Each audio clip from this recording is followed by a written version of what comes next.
Hello students, welcome to DCC classes. आज हम बात करेंगे क्लास 10th के बायोलॉजी की पहले चैप्टर यानी जैव प्रक्रम के बारे में। इस चैप्टर से यानी जैव प्रक्रम से आने वाले जो महत्वपूर्ण ऑब्जेक्टिव क्वेश्चंस होते हैं आपके बोर्ड एग्जाम्स में, खास करके बिहार बोर्ड में, उन सारे चीज़ों के बारे में आज हम डिस्कस करेंगे कि किस प्रकार के ऑब्जेक्टिव क्वेश्चन पूछे जाते हैं और उनका सही आंसर क्या होने वाला है। क्योंकि बहुत सारे बुक्स ऐसे हैं जिसमें कि ऑब्जेक्टिव क्वेश्चंस तो दिया हुआ है लेकिन उनका सही आंसर दिया हुआ नहीं होता है, गलत आंसर दिया हुआ होता है। बहुत सारे ऐसे आपको मिल जाएंगे गैस पेपर वगैरह जिसमें कि बहुत सारा क्या होता है, आंसर गलत दिया हुआ रहता है। तो हम लोग क्या करेंगे, उन सारे क्वेश्चंस को जो अभी तक पूछा गया है बिहार बोर्ड में प्लस जो पूछे जाने की संभावना है, ठीक ना, जैव प्रक्रम चैप्टर से, उन सारे को हम डील करेंगे। प्लस में हमने इस सेशन में क्या किया है आप लोगों की सुविधा के लिए कि जैव प्रक्रम जो होता है ये हमारे जीवन का एक पूरा जो सिस्टम होता है, जिस तरह से हमारा पूरा जीवन क्रम चलता है, जैसे हमारा शरीर जो काम करता है वो पोषण के द्वारा काम करता है, श्वसन, परिवहन, उत्सर्जन, ये सारे चीज़ें क्या है, हमारे शरीर के अंदर क्रियाएं होती रहती है। इन सभी के द्वारा ही हमारा जीवन चक्र चलता है। ये सारी क्रिया नहीं होंगी तो हमारा जीवन चक्र नहीं चलेगा। तो ये सारी क्रिया मिल करके ही क्या कहलाता है, जैव प्रक्रम कहलाता है। तो हम लोग वही देखेंगे कि जैव प्रक्रम जो है इससे कौन कौन से ऑब्जेक्टिव क्वेश्चन पूछे जाते हैं, ठीक ना। और गाइड पे तो बिल्कुल भरोसा नहीं करना है, क्योंकि गाइड वगैरह जो होता है वो क्या होता है, उसमें बहुत सारे क्वेश्चंस का आंसर गलत दिया हुआ होता है। अगर उसको आप याद करके जाइएगा तो बोर्ड एग्जाम में आप गलत लिख के आइएगा, ठीक ना। तो आपको इस सेशन में हम क्या करेंगे कि जैव प्रक्रम से रिलेटेड, जैसे पोषण का कौन सा क्वेश्चन आता है या कौन सा क्वेश्चन पूछा जा सकता है, श्वसन का कौन सा आ सकता है, और प्लस में आपका उत्सर्जन, परिवहन एवं नियंत्रण, समन्वय, ये सारे जो है, जनन जो है, उन सारे चीज़ों का हमने क्या किया है, इसी एक वीडियो में क्वेश्चंस डालने का प्रयास किया है। हमने इसमें खास करके पोषण से, श्वसन से और उत्सर्जन से क्वेश्चंस को डाला हुआ है। बाकी जो बचा हुआ है आपका, जैसे परिवहन एवं नियंत्रण हो गया, और उसके बाद आपका एक और आता है जनन और आनुवांशिकता वाला जो एक चैप्टर है, उसका भी हम बाद में अलग अलग सेशन में वीडियो बना करके डाल देंगे और आप लोग देख लीजिएगा। तो इस सेशन में आपको बहुत ज़्यादा फायदा होने वाला है। इसको जरूर शुरू से लेकर के अंत तक देखिएगा, क्योंकि इससे ऐसा क्वेश्चन है जो आपका बिहार बोर्ड में जरूर ही आएगा और बहुत बार आ भी चुका है। तो हम लोग शुरू करते हैं आज के सेशन को। हमारा पहला क्वेश्चन जो है वो है, मनुष्य में वृक्क एक तंत्र का भाग है जो संबंधित है। मनुष्य में वृक्क तंत्र जो होता है ये हमारे शरीर के अंदर होता है। ये क्या करता है, उत्सर्जन का काम करता है। हमारे शरीर से जो मूत्र बाहर निकलता है उसमें इसी का योगदान होता है। तो वृक्क जो है वो किससे संबंधित होगा, तो वो उत्सर्जन से संबंधित होगा। तो पहला का आंसर क्या हो जाएगा, उत्सर्जन। दूसरा है, क्लोरोफिल वर्णक का रंग है। तो ये आप सभी जानते हैं, क्लोरोफिल जो होता है वो पत्तियों में पाया जाता है, पेड़ पौधे की पत्तियों में पाया जाता है, जिसके वजह से क्या होता है, पेड़ पौधे की पत्तियां हरी होती है और प्रकाश संश्लेषण की क्रियाएं भी होती हैं। तो क्लोरोफिल वर्णक का रंग कैसा होता है, तो हरा होता है। ऑप्शन ए हमारा करेक्ट हो जाएगा। नेक्स्ट है 3 में, शरीर में भोजन का पचना किस प्रकार की अभिक्रिया है। तो शरीर में भोजन का पचना जो होता है ये पूछा जा रहा है किस प्रकार की अभिक्रिया है। तो शरीर में भोजन का पचना किस प्रकार की अभिक्रिया हो जाएगी, उपचयन अभिक्रिया हो जाएगी। तो हमारा 3 नंबर का आंसर क्या हो जाएगा, ए हो जाएगा। नेक्स्ट है 4, मानव हृदय में पाए जाते हैं। पूछा जा रहा है मानव हृदय में पाए जाते हैं। तो मानव हृदय में ऑप्शन देख लेते हैं क्या क्या कहा गया है। कह रहा है 3 वेश्म पाए जाते हैं, 2 वेश्म पाए जाते हैं, 4 वेश्म पाए जाते हैं, 5 वेश्म पाए जाते हैं। आप जानते हैं कि वेश्म को ही हम लोग क्या कहते हैं, कोष्ठक भी कहते हैं। क्या कहते हैं, कोष्ठक। तो हृदय में पाए जाते हैं कितने, 4 कोष्ठक, यानी 4 वेश्म पाए जाते हैं। कोष्ठक को ही हम लोग वेश्म भी कहते हैं।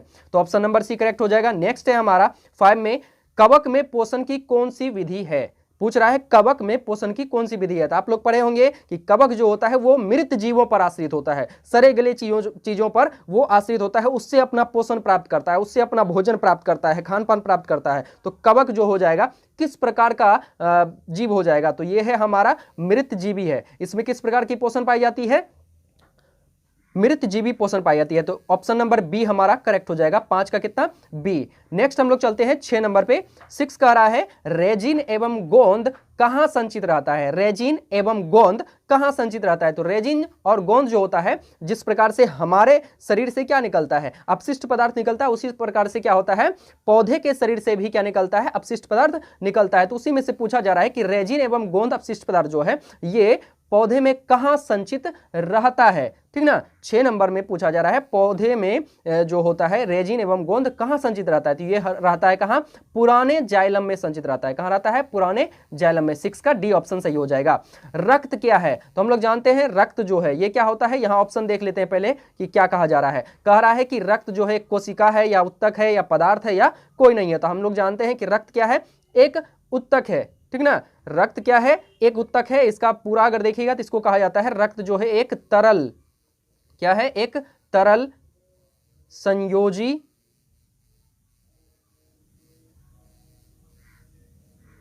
रक्त क्या है, एक तरल संयोजी उत्तक है, ठीक ना। इसको याद रखिएगा, रक्त क्या है, एक तरल संयोजी उत्तक है। तो ऑप्शन नंबर हमारा क्या हो जाएगा, बी नंबर ऑप्शन करेक्ट हो जाएगा। नेक्स्ट पे चलते हैं। 8 नंबर में कह रहा है निम्नलिखित में कौन उत्सर्जी अंग है, निम्नलिखित में कौन उत्सर्जी अंग है जिसके द्वारा हम क्या करते हैं, उत्सर्जन की क्रिया करते हैं। उस अंग की पहचान करनी है आपको। तो आप जानते हैं ऊपर में हम लोग किए भी थे कि यही क्वेश्चन सेम पूछा जा रहा था, वृक्क जो है निम्नलिखित में से किससे संबंधित है, हम बोले थे उत्सर्जन से संबंधित है। तो यहाँ पे पूछा रहा है उत्सर्जी अंग कौन है, तो हमारा ऑप्शन ए नंबर करेक्ट हो जाएगा कि वृक्क क्या है, एक उत्सर्जी अंग है। ऑप्शन भी आप पूरा देख लीजिए, यहाँ पे क्या कह रहा है, वृक्क अग्न्याशय है और आंख और कोई नहीं। क्या हम आंख के द्वारा क्या करते हैं, उत्सर्जन की क्रिया करते हैं, नहीं करते हैं। तो यहाँ पे ऑप्शन सी गलत हो जाएगा। और हमारा क्या है, अग्न्याशय के द्वारा भी हम नहीं करते हैं। अग्न्याशय समय भोजन का पाचन का क्रिया होता है, वो उत्सर्जन से संबंधित नहीं होता है। तो बी नंबर भी गलत हो जाएगा।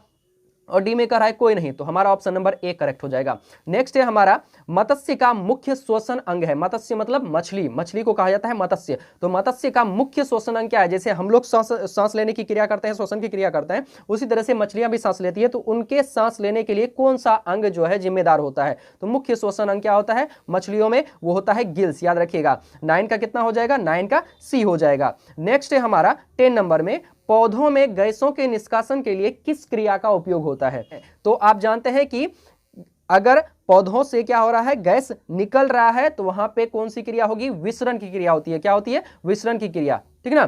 पौधों में गैसों के निष्कासन के लिए जिस क्रिया का उपयोग किया जाता है वो कौन सी क्रिया होती है, विसरण की क्रिया होती है। नेक्स्ट कह रहा है 11 नंबर में पौधों में वाष्पोत्सर्जन किस भाग में होता है। पौधों में क्या कह रहा है, पौधों में वाष्पोत्सर्जन किस भाग में होता है। तो पूछा जा रहा है कि पेड़ पौधे जो होते हैं उसमें वाष्पोत्सर्जन की क्रिया किस भाग में होती है, यानी वाष्प निकलना, पानी का निकलना, पानी जो पौधों के शरीर से बाहर निकलता है वो कहां से निकलता है, तो कहां से निकलता है, तो वो पत्तियों के माध्यम से निकलता है। कहां से निकलता है, पत्तों के द्वारा निकलता है। ऑप्शन नंबर सी हमारा करेक्ट हो जाएगा। नेक्स्ट है 12 में कह रहा है प्रकाश संश्लेषण द्वारा किसकी प्राप्ति होती है। प्रकाश संश्लेषण द्वारा किसकी प्राप्ति होती है, तो प्रकाश संश्लेषण से हम क्या प्राप्त करते हैं, पेड़ पौधे जो होते हैं, हम नहीं, मतलब पेड़ पौधे जो होते हैं वो प्रकाश संश्लेषण की क्रिया करते हैं, ठीक ना। हरे पेड़ पौधे जो होते हैं वो क्या करते हैं, प्रकाश संश्लेषण की क्रिया करते हैं। और प्रकाश संश्लेषण की क्रिया करने से उन्हें क्या प्राप्त होता है, तो हम जानते हैं प्रकाश संश्लेषण की क्रिया करने से उन्हें ग्लूकोज की प्राप्ति होती है। किसकी प्राप्ति होती है, ग्लूकोज की प्राप्ति होती है। नेक्स्ट है 13 में रक्षी कोशिकाएं पाई जाती हैं। रक्षी कोशिकाएं, ये क्वेश्चन जो है आपका परिवहन से संबंधित है, तो उस चैप्टर में आपको ये क्वेश्चन मिल जाएगा। तो कह रहा है रक्षी कोशिकाएं पाई जाती हैं, किस में पाई जाती हैं, तो रक्षी कोशिकाएं जो होती हैं ये पत्तियों में पाई जाती हैं। किस में पाई जाती हैं, पत्तियों में। याद रखिएगा रक्षी कोशिकाएं किस में पाई जाती है, पत्तियों में पाई जाती हैं। नेक्स्ट है हमारा 14 में मानव हृदय में कितने कोष्ठक होते हैं। आपको ऊपर में भी ये इस तरह का क्वेश्चन हम करवाएंगे जहां पूछ रहा था कितने वैष्म होते हैं, ठीक ना। तो वैष्म को ही क्या कहते हैं हम लोग, कोष्ठक कहते हैं। तो आसान सी बात है कि मानव हृदय में कितने कोष्ठक होते हैं, 4 कोष्ठक होते हैं। नाम भी हमने आपको बता दिया है। नेक्स्ट है मानव रक्त में यूरिया उपस्थित यूरिया की सामान्य मात्रा होती है। मानव रक्त में हमारा जो खून होता है उसमें जो यूरिया की मात्रा होती है वो सामान्यतः कितनी मात्रा में वो मौजूद रहती है, ये पूछा जा रहा है, ठीक ना। तो क्वेश्चन नंबर कितना है, 15 का हमारा आंसर हो जाएगा 30 मिलीग्राम।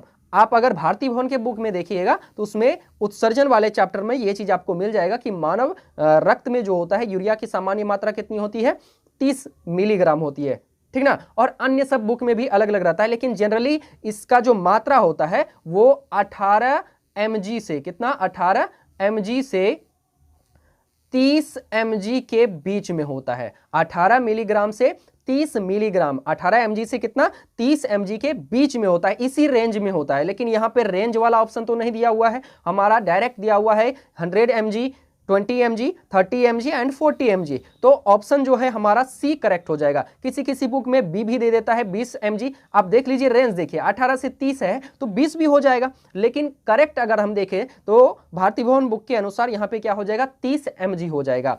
नेक्स्ट है हमारा श्वसन क्रिया के दौरान कितनी प्रतिशत ऊर्जा ताप के रूप में निष्कासित होती है। कह रहा है कि श्वसन क्रिया जब हम करते हैं उस दौरान कितनी प्रतिशत ऊर्जा, जब श्वसन की क्रिया होती है तो हमारे शरीर में क्या होता है, ऊष्मा का भी निर्माण होता है, तो उस समय ऊर्जा के कितनी प्रतिशत ऊर्जा जो होती है वो ताप के रूप में निष्कासित होती है, यही पूछा जा रहा है श्वसन क्रिया के दौरान, ठीक ना।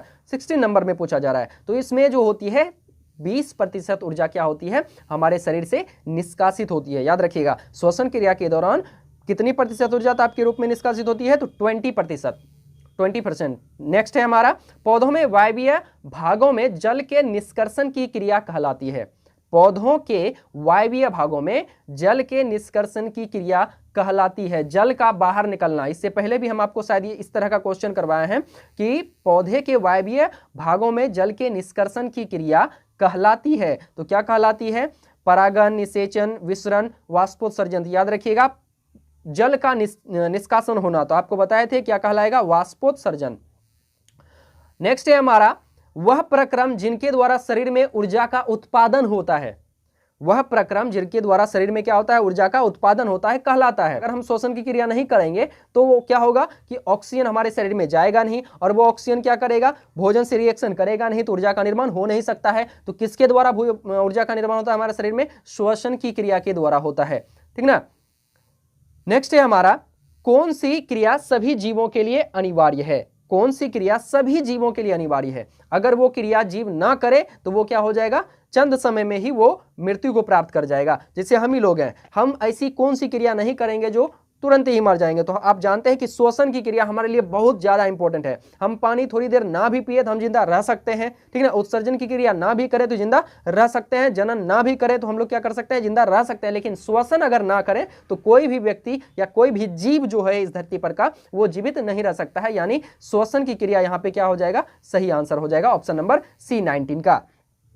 नेक्स्ट क्वेश्चन है हमारा 20 में मैग्नीशियम पाया जाता है। तो याद रखिएगा मैग्नीशियम जो होता है वो क्लोरोफिल में पाया जाता है। किस में पाया जाता है, क्लोरोफिल में पाया जाता है। तो 20 जो है 20 का ऑप्शन नंबर ए हमारा करेक्ट हो जाएगा, क्योंकि क्लोरोफिल जो बनाता है वो मैग्नीशियम के द्वारा ही बना होता है। तो क्लोरोफिल में क्या रहता है, मैग्नीशियम उपस्थित रहता है। नेक्स्ट है 21 में कोशिका झिल्ली किस प्रकार की झिल्ली है। पूछा जा रहा है कोशिका झिल्ली जो है वो किस प्रकार की झिल्ली है। ये आप 9th क्लास में भी पढ़े होंगे कि कोशिका झिल्ली जो होती है, कोशिका चैप्टर में ये दिया हुआ है। 9th क्लास का जो पहला चैप्टर है उसी में आपको ये चीज मिल जाएगा कि कोशिका झिल्ली किस प्रकार की झिल्ली है। तो ये अर्धपारगम्य झिल्ली है, यानी 21 का ऑप्शन नंबर सी हमारा करेक्ट हो जाएगा। नेक्स्ट है 22 दही के जमने में निम्नलिखित कौन सी क्रिया होती है। दही का जमना, यानी दही जब भी जमता है तो किसी जीवाणु के मदद से जमता है। और आप केमिस्ट्री में एक प्रोसेस पढ़े होंगे कि जिसमें क्या होता है, छोटे छोटे जीव क्या करते हैं, बैक्टीरिया सब क्या करते हैं, वहां पे अपघटन की क्रिया कराने का काम करते हैं। तो उसी प्रकार से दूध जब होता है उसमें क्या किया जाता है, जब उस बैक्टीरिया को मिला दिया जाता है। कौन सा बैक्टीरिया, दूध से दही बनने के लिए कौन से बैक्टीरिया की जरूरत होती है, आप लोग जानते हैं लैक्टोबैसिलस नामक बैक्टीरिया जो होती है उसकी जरूरत होती है। तो दूध से दही जब बनने के लिए एक बैक्टीरिया की सूक्ष्म जीव की जरूरत होती है। तो सूक्ष्म जीव के द्वारा अपघटन की क्रिया होती है, वही क्या कहलाती है, आपका किण्वन प्रोसेस कहलाता है। क्या कहलाता है, किण्वन प्रोसेस कहलाता है। तो दूध के दही जमने में निम्नलिखित में कौन सी क्रिया होती है, तो किण्वन की क्रिया होती है, ये आप लोग जानते हैं। नेक्स्ट है हमारा मानव में डायलिसिस थैली है। मानव में डायलिसिस थैली है तो वो कौन है, नेफ्रॉन है। याद रखिएगा मानव में डायलिसिस थैली कौन सी है, नेफ्रॉन है। मानव में डायलिसिस थैली कौन सी है, नेफ्रॉन है। नेक्स्ट है रक्त में आयरन की कमी होने वाला एक रोग है। आयरन की कमी से होने वाला एक रोग है। रक्त में आयरन की कमी से होने वाला एक रोग है। अगर हमारे रक्त में आयरन की कमी, आयरन का मतलब लोहा, लोहे की कमी हो जाएगी हमारे रक्त में तो कौन सा रोग हो जाता है। तो याद रखिएगा रक्त में आयरन की कमी यानी लोहे की कमी से कौन सा रोग होता है, एनीमिया होता है। कौन सा रोग होता है, एनीमिया, ठीक ना। नेक्स्ट है हमारा 25 में स्वपोषी पोषण के लिए आवश्यक है। स्वपोषी पोषण के लिए आवश्यक है, ये हमसे पूछा जा रहा है कि स्वपोषी पोषण के लिए क्या क्या आवश्यक है। तो पहले हम ऑप्शन ध्यान से देख लीजिएगा। इस तरह के क्वेश्चन में आपको ऑप्शन ध्यान से देखना होता है कि क्या ऑप्शन दिया हुआ है। स्वपोषी पोषण के लिए क्या क्या चीजें आवश्यक हैं, ये आप लोग पढ़े भी होंगे। तो कह रहा है पहला क्लोरोफिल की आवश्यकता है, कार्बन डाइऑक्साइड तथा जल की आवश्यकता है, सूर्य प्रकाश की आवश्यकता है, और डी में कह रहा है उपरोक्त सभी। आप जानते हैं कि स्वपोषी पोषण के लिए आपका क्लोरोफिल तो होना ही चाहिए। बिना क्लोरोफिल यानी पेड़ पौधे जो हरे होते हैं, हरी पत्तियां जो होती हैं, उन हरी पत्तियों में ही क्या मौजूद रहता है, क्लोरोफिल। यानी क्लोरोफिल के कारण ही क्या होता है, पेड़ पौधे की पत्तियां हरी होती हैं, और हरे पेड़ पौधे जो होते हैं यानी क्लोरोफिल की उपस्थिति में ही प्रकाश संश्लेषण की क्रिया होती है। तो ये तो बहुत ही इंपॉर्टेंट है, क्लोरोफिल तो होना ही चाहिए। और प्लस में वहां पे क्या होना चाहिए, पेड़ पौधे जो होते हैं श्वसन की क्रिया में कौन सी गैस लेते हैं, कार्बन डाइऑक्साइड लेते हैं। तो कार्बन डाइऑक्साइड गैस का भी होना जरूरी है। और नीचे से जमीन से क्या करेगा, जड़ के माध्यम से जल को वो ऊपर तक लेके जाता है, यानी जल का भी होना अनिवार्य है। पोषण, अगर आप भोजन करना चाह रहे हैं तो भोजन जब हम लोग करते हैं पानी की भी आवश्यकता है। आप सांस नहीं लेंगे क्या, ऑक्सीजन भी चाहिए ना। बिना ऑक्सीजन को आप खाना खाइएगा तो ऊर्जा का निर्माण ही नहीं होगा। तो आपको श्वसन भी करना है, प्लस में पेड़ पौधे को क्लोरोफिल भी चाहिए। और क्लोरोफिल की अगर मौजूदगी है तो उसको क्या चाहिए, भोजन बनाने के लिए सूर्य का प्रकाश भी चाहिए। यानी यहाँ पे सारी चीजें इंपॉर्टेंट है अगर आप स्वपोषी पोषण की बात कर रहे हैं। तो उपरोक्त सभी आंसर हमारा करेक्ट हो जाएगा। 25 का हमारा ऑप्शन नंबर डी करेक्ट हो जाएगा। नेक्स्ट चलते हैं 26 में। कह रहा है पायरुवेट के विखंडन से यह कार्बन डाइऑक्साइड, जल तथा ऊर्जा देता है। पायरुवेट के विखंडन से यानी पायरुवेट के टूटने से ये क्या देता है हमको, कार्बन डाइऑक्साइड देता है, जल देता है तथा ऊर्जा देता है, और यह क्रिया होती है। ठीक ना। आप जानते हैं पायरुवेट का विखंडन जब होता है तो कार्बन डाइऑक्साइड बनता है, जल बनता है, ऊर्जा बनता है। तो ये कब बनता है, जब हम लोग श्वसन की क्रिया करते हैं। और श्वसन की क्रिया करने के बाद क्या होता है, वो हमारे कहाँ चला जाता है, कोशिकाओं में। और कोशिका के भी कहाँ, माइटोकॉन्ड्रिया में क्या होता है, कोशिका, हमारा जो कोशिका होता है उसके अंदर भी बहुत सारे कोशिकांग पाए जाते हैं। उन्हीं में से एक कौन है, माइटोकॉन्ड्रिया है। और माइटोकॉन्ड्रिया को ही क्या कहा जाता है, बिजली घर या विद्युत घर कहा जाता है, क्योंकि वहीं पे ऊर्जा का निर्माण होता है। तो यहाँ पे ऊर्जा की बात की जा रही है, तो ऊर्जा का निर्माण जो हुआ होगा कहाँ हुआ होगा, माइटोकॉन्ड्रिया में। तो वहीं पे क्या होता है, कार्बन डाइऑक्साइड, जल तथा ऊर्जा का निर्माण होता है। किसके विखंडन से, पायरुवेट के विखंडन से। तो ऑप्शन नंबर बी हमारा करेक्ट हो जाएगा कि माइटोकॉन्ड्रिया में ये क्रिया होती है। ठीक ना, 26 का बी। नेक्स्ट है हमारा 27। पादप में जाइलम उत्तरदायी है। पादप में जाइलम उत्तरदायी है, ये आपका परिवहन का क्वेश्चन आ गया। तो इसमें कह रहा है पादप में जाइलम उत्तरदायी है, किसके लिए उत्तरदायी है। तो पादप में जो होती है दो तरह की उत्तकें पाई जाती हैं, एक फ्लोएम और एक जाइलम। जाइलम और फ्लोएम ये दोनों क्या करती हैं, एक का काम होता है भोजन को ले जाना, एक का काम होता है जल का वहन करना। ठीक ना। तो यहाँ पे ऑप्शन नंबर ए हमारा दिख रहा है कि जाइलम का काम क्या है, जल का वहन करना। ये जल को जड़ से लेकर के पूरे वृक्ष के पत्तों तक पहुंचा देती है।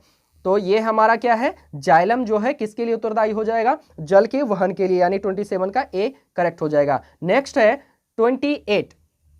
इसमें कह रहा है कूटपाद किस में पाया जाता है।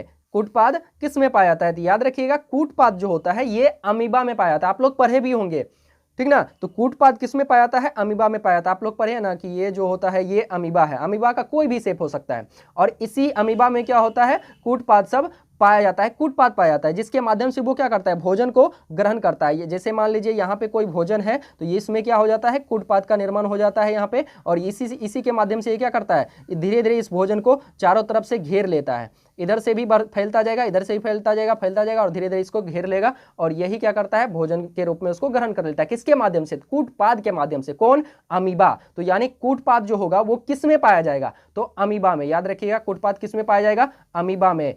तो ऑप्शन नंबर में देख लेते हैं किसमें हमारा अमीबा है। ऑप्शन ए में पैरामीशियम है, बी में यूग्लिना है और सी में अमीबा है। यानी ऑप्शन नंबर सी हमारा करेक्ट हो जाएगा कि कूटपाद किसमें पाया जाता है, अमीबा में। नेक्स्ट है हमारा 29 में, स्टोमाटा पौधों के किस अंग में पाया जाता है। स्टोमाटा को ही हम लोग कहते हैं रंध्र।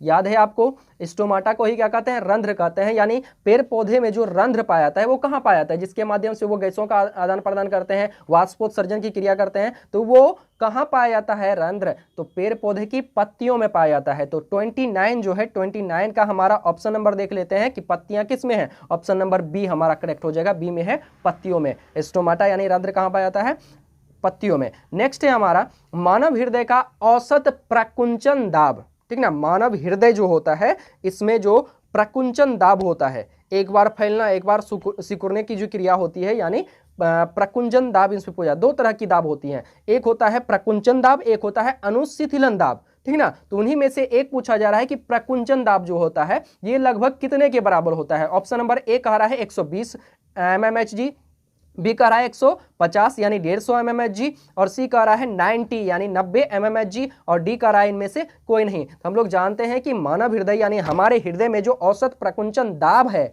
कौन सा प्रकुंचन दाब, ये कितना होता है 120 mmHg होता है। नेक्स्ट चलते हैं हम लोग 31 में, इनमें कौन प्रकाश संश्लेषी अंग है, पूछ रहा है इनमें कौन प्रकाश संश्लेषी अंग है। तो याद रखिएगा प्रकाश संश्लेषी अंग जो होता है कौन होता है, वो होता है हमारा हरित लवक होता है।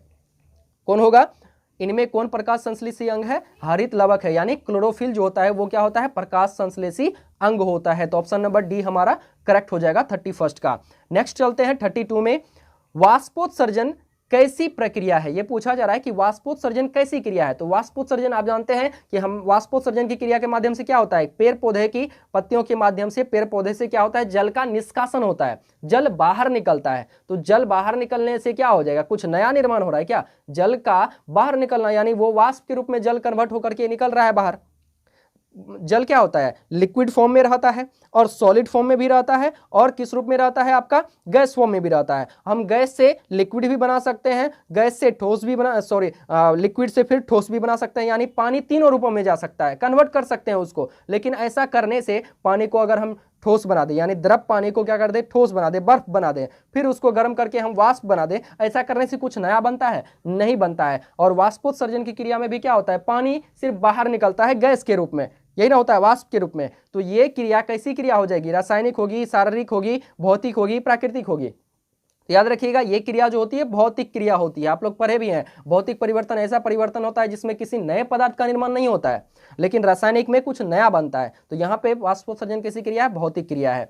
नेक्स्ट है हमारा 33 में, शरीर में भोजन का पचना किस प्रकार की अभिक्रिया है।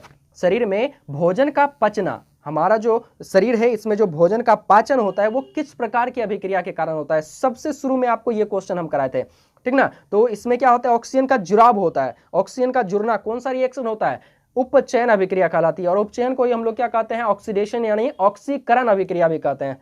याद है ना आपको, आप केमिस्ट्री में पढ़े होंगे कि ऑक्सीकरण अभिक्रिया ही क्या कहलाती है, उपचयन भी कहलाती है और ऑक्सीडेशन भी कहलाती है। तो यहाँ पे हमारा ऑप्शन नंबर बी में हमें दिख रहा है करेक्ट आंसर है हमारा 33 का बी नंबर।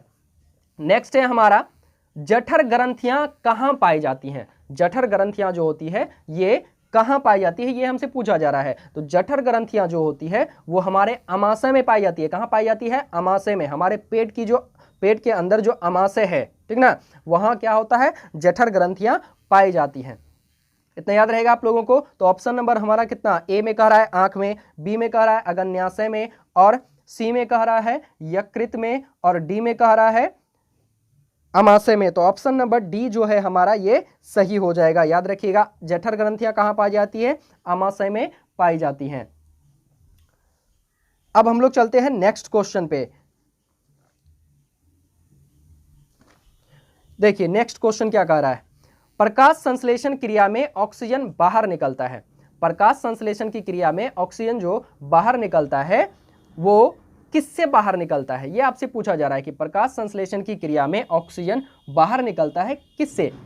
जल से निकलता है, CO2 से निकलता है, ग्लूकोज से निकलता है, डिक्टियोजोम से निकलता है। तो हम लोग जानते हैं कि प्रकाश संश्लेषण की क्रिया में जल जो होता है इससे ऑक्सीजन बाहर निकलता है, ठीक ना, ये याद रखिएगा। क्योंकि पेड़ पौधे क्या करते हैं, जमीन से जल को एब्जॉर्ब करते हैं, यानी जल का फॉर्मूला होता है H2O।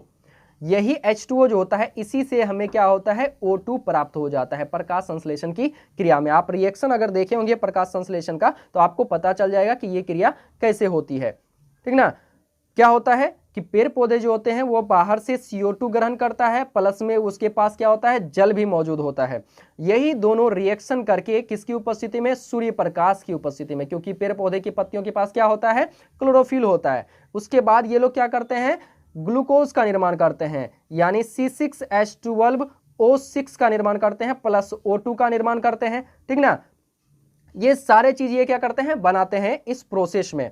तो याद रखिएगा कि इस प्रोसेस में जो हमारा ये ऑक्सीजन जो कि हम लोग ग्रहण करते हैं, पेड़ पौधे ऑक्सीजन बनाते हैं यानी वो छोड़ते हैं ऑक्सीजन, तभी तो हम लोग श्वसन की क्रिया में ऑक्सीजन को ग्रहण करते हैं। तो वो इसी प्रकाश संश्लेषण की क्रिया के कारण बनता है ऑक्सीजन। और वो कहाँ से प्राप्त होता है, कि पेड़ पौधे जो जल जमीन के अंदर से जड़ के माध्यम से जो जल लेते हैं वही क्या करता है, वो CO2 प्लस H2O और सूर्य प्रकाश मिलकर के इस जल से क्या होता है, ऑक्सीजन विखंडित होता है, बाहर निकलता है। और इसीलिए हम लोग कहते हैं कि प्रकाश संश्लेषण की क्रिया में जो हमें ऑक्सीजन मिलता है वो किससे मिलता है, तो वो मिलता है हमें जल से। याद रखिएगा किससे मिलता है, जल से मिलता है। तो ऑप्शन नंबर ए हमारा क्या हो जाएगा, करेक्ट हो जाएगा, जल से। 35 का ए। नेक्स्ट है हमारा 36, स्वपोषी पोषण के लिए आवश्यक है। कह रहा है कि स्वपोषी पोषण जो होता है उसके लिए क्या क्या आवश्यक है। ऑप्शन देख लेते हैं। कह रहा है H2O एवं CO2 यानी जल एवं कार्बन डाइऑक्साइड,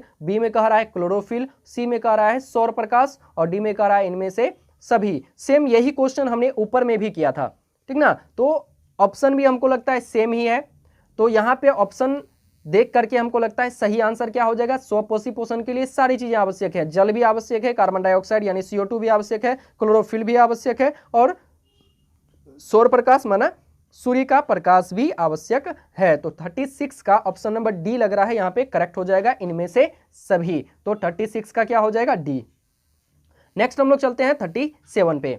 इनमें किसके द्वारा अमीबा में भोजन का अंतःग्रहण होता है।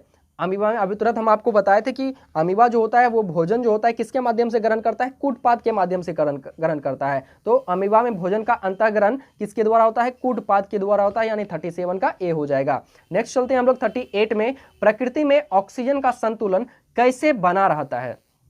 कह रहा है प्रकृति में ऑक्सीजन का संतुलन किस प्रकार से बना रहता है। हम लोग क्या करते हैं, ऑक्सीजन ग्रहण करते हैं और पेड़ पौधे क्या करते हैं, कार्बन डाइऑक्साइड गैस ग्रहण करते हैं। यानी वो कार्बन डाइऑक्साइड श्वसन क्रिया में लेते हैं और वहां से वो क्या करते हैं, रिएक्शन करके ऊर्जा का निर्माण करते हैं यानी ग्लूकोज बनाते हैं। प्लस में वो क्या बनाते हैं, O2 बनाते हैं, यही ना होता है। O2 क्या होता है, फिर वो रिलीज कर देते हैं पत्तियों के माध्यम से, ऑक्सीजन बाहर निकल जाता है और वो ऑक्सीजन हम लोग ग्रहण करते हैं। यानी प्रकृति में वो क्या करते हैं, पेड़ पौधे कार्बन डाइऑक्साइड लेते हैं और फिर ऑक्सीजन छोड़ते हैं और ये कार्बन डाइऑक्साइड लेने के बाद वो क्या करते हैं, भोजन का निर्माण करते हैं। और यही क्रिया जो होती है सूर्य प्रकाश की उपस्थिति में होती है, इसीलिए इसको कौन सा क्रिया कहते हैं, प्रकाश संश्लेषण की क्रिया कहते हैं ना। तो प्रकाश संश्लेषण ही क्रिया जो है ऐसा है जिसमें क्या होता है, पेड़ पौधे कार्बन डाइऑक्साइड लेते हैं और देते क्या है, तो ऑक्सीजन देते हैं। तो ऑक्सीजन का संतुलन प्रकृति में किस क्रिया के द्वारा बना हुआ है, तो प्रकाश संश्लेषण ही क्रिया ऐसी है जिसके द्वारा ऑक्सीजन का संतुलन बना हुआ है। तो हमारा ऑप्शन नंबर बी क्या हो जाएगा, करेक्ट हो जाएगा, 38 का बी। नेक्स्ट है हमारा 39 में। रक्त में हल्के पीले रंग के चिपचिपे द्रव को कहते हैं। हमारा जो रक्त होता है, ब्लड होता है, इसमें जो हल्के पीले रंग का चिपचिपा द्रव पाया जाता है इसे प्लाज्मा कहा जाता है। याद रखिएगा, रक्त में हल्के पीले रंग के चिपचिपे द्रव को क्या कहते हैं, प्लाज्मा कहते हैं। 39 का ए। नेक्स्ट चलते हैं हम लोग 40 पे। वृक्क के संरचनात्मक एवं क्रियात्मक इकाई को कहते हैं। तो याद रखिएगा, वृक्क के संरचनात्मक एवं क्रियात्मक इकाई को नेफ्रॉन कहा जाता है। ऑप्शन नंबर ए हमारा करेक्ट हो जाएगा 40 का। नेक्स्ट चलते हैं हम लोग 41 पे। खुला परिसंचरण तंत्र किस में पाया जा रहा है। कह रहा है कि खुला परिसंचरण तंत्र जो होता है ये किस में पाया जाता है। याद रखिएगा, खुला परिसंचरण तंत्र ये कॉकरोच में पाया जाता है। किसमें, कॉकरोच में पाया जाता है। तो 41 का हमारा ऑप्शन नंबर बी करेक्ट हो जाएगा। नेक्स्ट है हमारा 42 में। पौधों में पाया जाने वाला गाढ़ा एवं दूधिया उत्सर्जित तरल पदार्थ को क्या कहते हैं। तो पौधे में हम आपको बताए थे कि पौधे भी क्या करते हैं, उत्सर्जित पदार्थ को शरीर से बाहर निकालते हैं, जिसमें कि रेजिन होता है, गोंद होता है और एक और होता है उसमें लेटेक्स। कौन होता है, लेटेक्स होता है। आप यहाँ पे ऑप्शन में देखिए, लेटेक्स है, रेजिन है, गोंद है और टेनिन है। तो इसमें जो है हमारा जो सही आंसर हो जाएगा, क्वेश्चन जो पूछा जा रहा है उसके अनुसार जो सही आंसर होगा। यहाँ पे लेटेक्स भी उत्सर्जित पदार्थ है, रेजिन भी उत्सर्जित पदार्थ है, गोंद भी उत्सर्जित पदार्थ है। लेकिन इसमें पूछा क्या जा रहा है कि पौधों में पाया जाने वाला गाढ़ा एवं दूधिया उत्सर्जित तरल पदार्थ को हम लोग क्या कहते हैं, तो उसे कहा जाता है लेटेक्स कहा जाता है। लेटेक्स उत्सर्जित पदार्थ जो होता है ये गाढ़ा एवं दूधिया होता है। तो ऑप्शन नंबर ए हमारा करेक्ट हो जाएगा। नेक्स्ट है हमारा 43 में। प्रकाश संश्लेषण होता है, प्रकाश संश्लेषण कब होता है? आप जानते हैं सूर्य प्रकाश की उपस्थिति में प्रकाश संश्लेषण की क्रिया होती है। तो दिन में होगा कि रात में होगा? ऑप्शन अगर देखें तो यहाँ पे कह रहा है रात में होता है, दिन में होता है, रात और दिन दोनों होता है, सुबह शाम हर समय होता है। तो यहाँ पे सही आंसर क्या हो जाएगा कि प्रकाश संश्लेषण की क्रिया सूर्य प्रकाश की उपस्थिति में होती है, तो इसीलिए ये दिन में सही हो जाएगा। ऑप्शन नंबर बी हमारा करेक्ट हो जाएगा 43 का। नेक्स्ट है 44 में, पौधों में श्वसन क्रिया के अंतर्गत एडीपी के टूटने से कितनी ऊर्जा मुक्त होती है? तो याद रखिएगा, पौधों में श्वसन क्रिया के अंतर्गत एडीपी के टूटने से 30.5 किलो जूल पर मोल 30.5 किलो जूल पर मोल ऊर्जा मुक्त होती है। कितना होता है? 30.5 किलो जूल पर मोल ऊर्जा मुक्त होती है। तो ए नंबर ऑप्शन हमारा क्या हो जाएगा? 44 का ए सही हो जाएगा। नेक्स्ट चलते हैं हम लोग 45 में, इथाइल अल्कोहल किस प्रकार के श्वसन में बनता है? इथाइल अल्कोहल आप लोग ये केमिस्ट्री में पढ़े भी होंगे। इथाइल अल्कोहल जो होता है, जिसको हम लोग क्या कहते हैं? एथेनॉल भी कहते हैं। इसका फॉर्मूला क्या होता है? इसका फॉर्मूला होता है C2H5OH, यही ना होता है C2H5OH। इस अल्कोहल का जो निर्माण होता है वो श्वसन किस प्रकार के श्वसन में बनता है, ये पूछा जा रहा है। किस प्रकार के श्वसन में? याद रखिएगा, श्वसन की क्रिया जो होती है वो दो प्रकार की होती है। एक होता है वायु की उपस्थिति में, यानी जिसको हम वायवीय श्वसन कहते हैं। एक होता है वायु की अनुपस्थिति में, जिसको हम अवायवीय, कौन सा कहते हैं? अवायवीय श्वसन कहते हैं, ठीक ना। तो इसी अवायवीय श्वसन क्रिया में क्या होता है? एथाइल अल्कोहल का निर्माण होता है। किसका? एथाइल अल्कोहल का निर्माण किस श्वसन क्रिया में होता है? तो अवायवीय श्वसन क्रिया में एथाइल अल्कोहल का निर्माण होता है। तो 45 का हमारा ऑप्शन कितना हो जाएगा? बी नंबर करेक्ट हो जाएगा। नेक्स्ट चलते हैं हम लोग 46 में। 46 में कह रहा है मनुष्य के सांस लेने और छोड़ने की क्रिया को क्या कहते हैं? मनुष्य सांस लेता भी है और छोड़ता भी है, यानी ऑक्सीजन लेता है और कार्बन डाइऑक्साइड छोड़ता है। तो मनुष्य के सांस लेने और छोड़ने की क्रिया को कहा जाता है श्वासोच्छ्वास, ठीक ना, श्वासोच्छ्वास। यही दोनों क्रिया मिल करके, यानी श्वासोच्छ्वास का प्रक्रम ही क्या कहलाता है? श्वसन कहलाता है। मनुष्य के सांस लेने और छोड़ने की क्रिया जो होती है इसे कहते हैं श्वासोच्छ्वास, और इसी पूरे प्रक्रम को हम लोग श्वसन कहते हैं। याद रखिएगा, तो ये लेने और छोड़ने की क्रिया को हम लोग श्वासोच्छ्वास कहते हैं, क्योंकि इसके नाम में ही छिपा हुआ है। यहां देखिए, श्वासोच्छ्वास यानी सांस लेना और सांस छोड़ना, सांस लेना और सांस छोड़ना को ही क्या कहते हैं हम लोग? श्वासोच्छ्वास कहते हैं। नेक्स्ट है 47 में, पादप में फ्लोएम संवाहक होता है। पादप में फ्लोएम, हमने आपको बताया था कि पेड़ पौधे जो होते हैं इसमें दो उत्तक जो होते हैं वो क्या काम करते हैं? एक का काम होता है जल का वहन करना, दूसरे का काम होता है भोजन का वहन करना। तो जल का काम तो कौन करता था? जाइलम। याद रखिएगा, जो से जल, जो से जाइलम। अगर जल को ले जाने का बात है तो कौन लेके जाएगा? जाइलम लेके जाएगा। याद रहेगा, जो से जल, जो से जाइलम।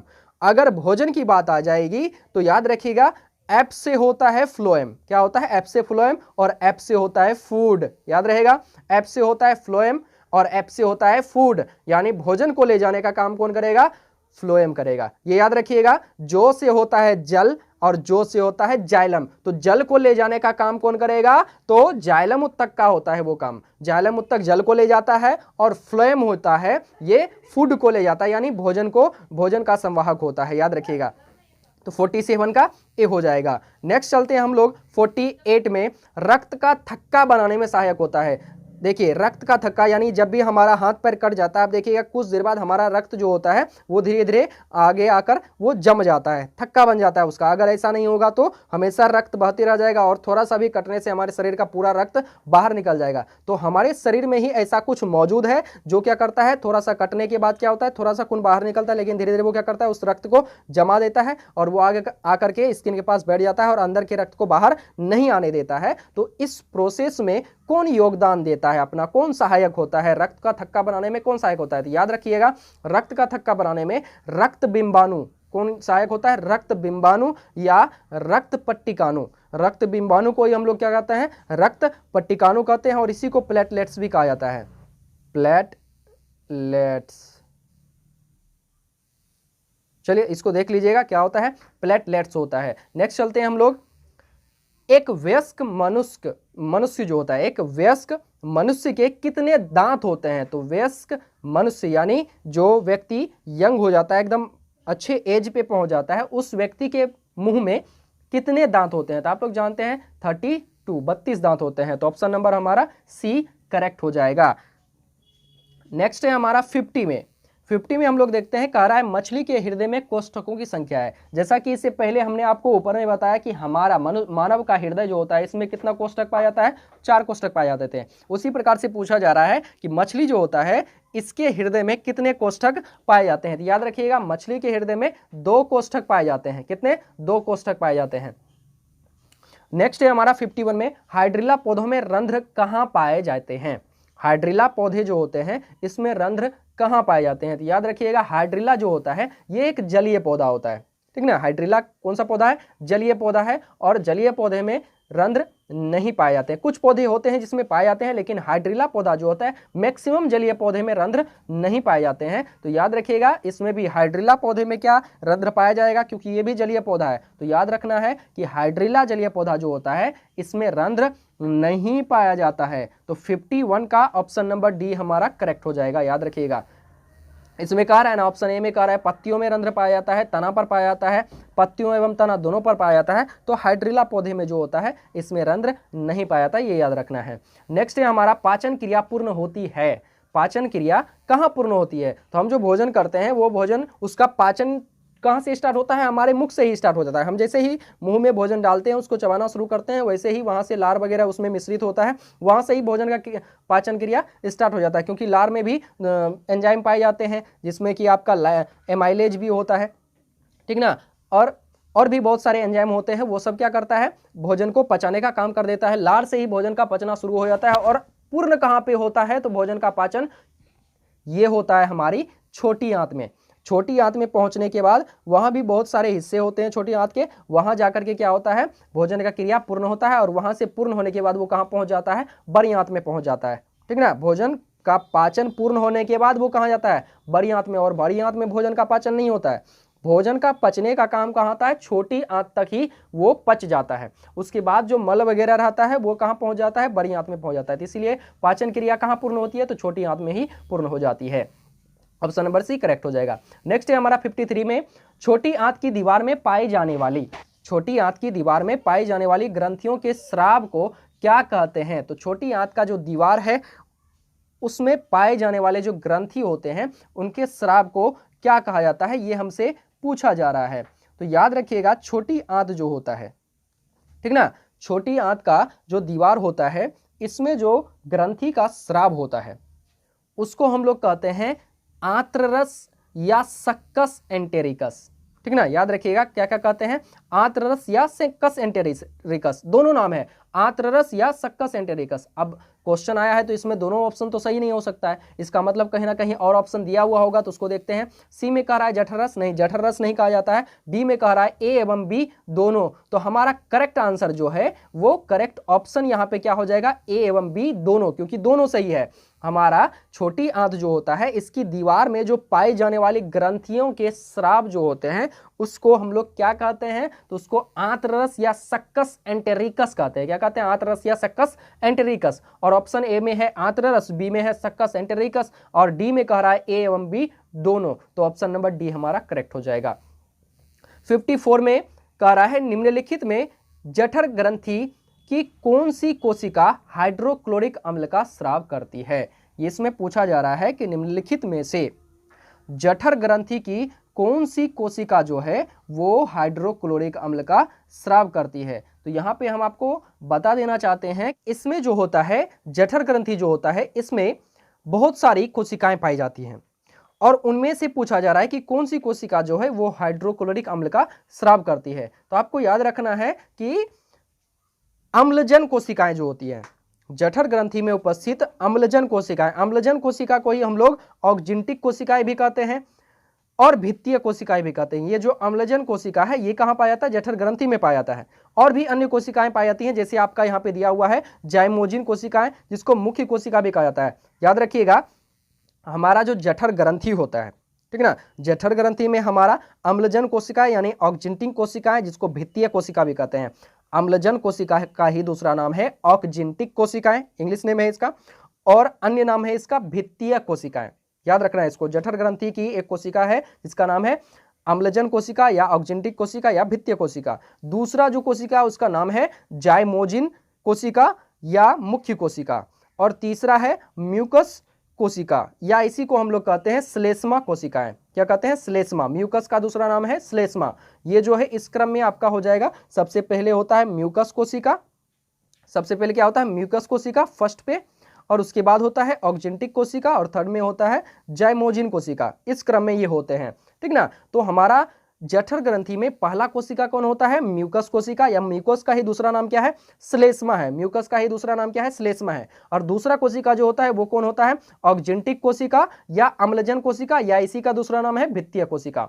याद रहेगा इतना, अम्लजन कोशिका या ऑक्जेंटिक कोशिका या भित्तीय कोशिका। तीसरा जो होता है वो होता है हमारा जाइमोजिन कोशिका, या इसी को हम लोग कहते हैं मुख्य कोशिका, ठीक ना। इनमें से पहला कोशिका जिसको हम लोग म्यूकस कोशिका कहते हैं या श्लेष्मा कोशिका कहते हैं, ये म्यूकस का स्राव करती हैं। किसका? म्यूकस का स्राव करती हैं। और दूसरा जो होता है ऑक्जेंटिक कोशिका, या जिसको हम अम्लजन कोशिका भी कहते हैं या भित्तीय कोशिकाएं कहते हैं, इसका काम होता है ये हाइड्रोक्लोरिक अम्ल का स्राव करती हैं। इसका काम क्या होता है? हाइड्रोक्लोरिक अम्ल का स्राव करना। तो यहां से आपको पता चल गया होगा कि हमारा जो जठर ग्रंथि है, तो जठर ग्रंथि में कितने प्रकार की कोशिकाएं पाई गई? 3 प्रकार की, जिनमें से कि एक है पहला हमारा म्यूकस कोशिका या श्लेष्मा कोशिका, और दूसरा है ऑक्जेंटिक कोशिका या अम्लजन कोशिका या भित्तीय कोशिका, और तीसरा है हमारा जाइमोजिन कोशिका या मुख्य कोशिका।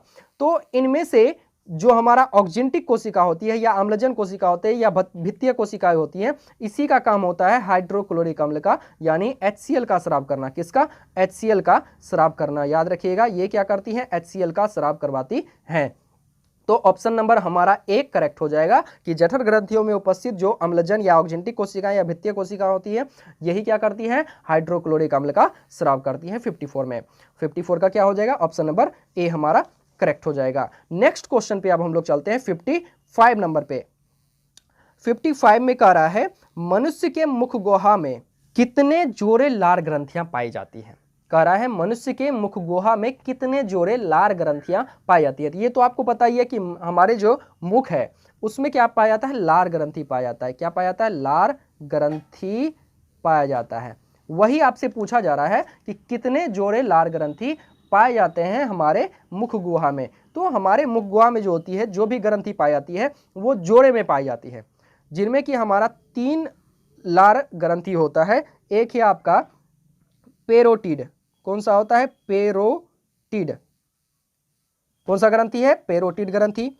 दूसरा जो होता है ये होता है हमारा सबमेंडिबुलर।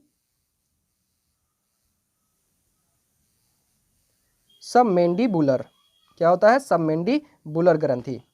और तीसरा जो होता है ये होता है हमारा सबलिंगुअल। क्या होता है? सबलिंगुअल ग्रंथि। इतना याद रहेगा। पहला क्या होता है? पेरोटिड ग्रंथि, दूसरा होता है सबमेंडिबुलर ग्रंथि, और तीसरा होता है सबलिंगुअल ग्रंथि। और ये सारे ग्रंथियां जो होती हैं वो जोड़े में पाई जाती है, यानी 2 की संख्या में पाई जाती हैं।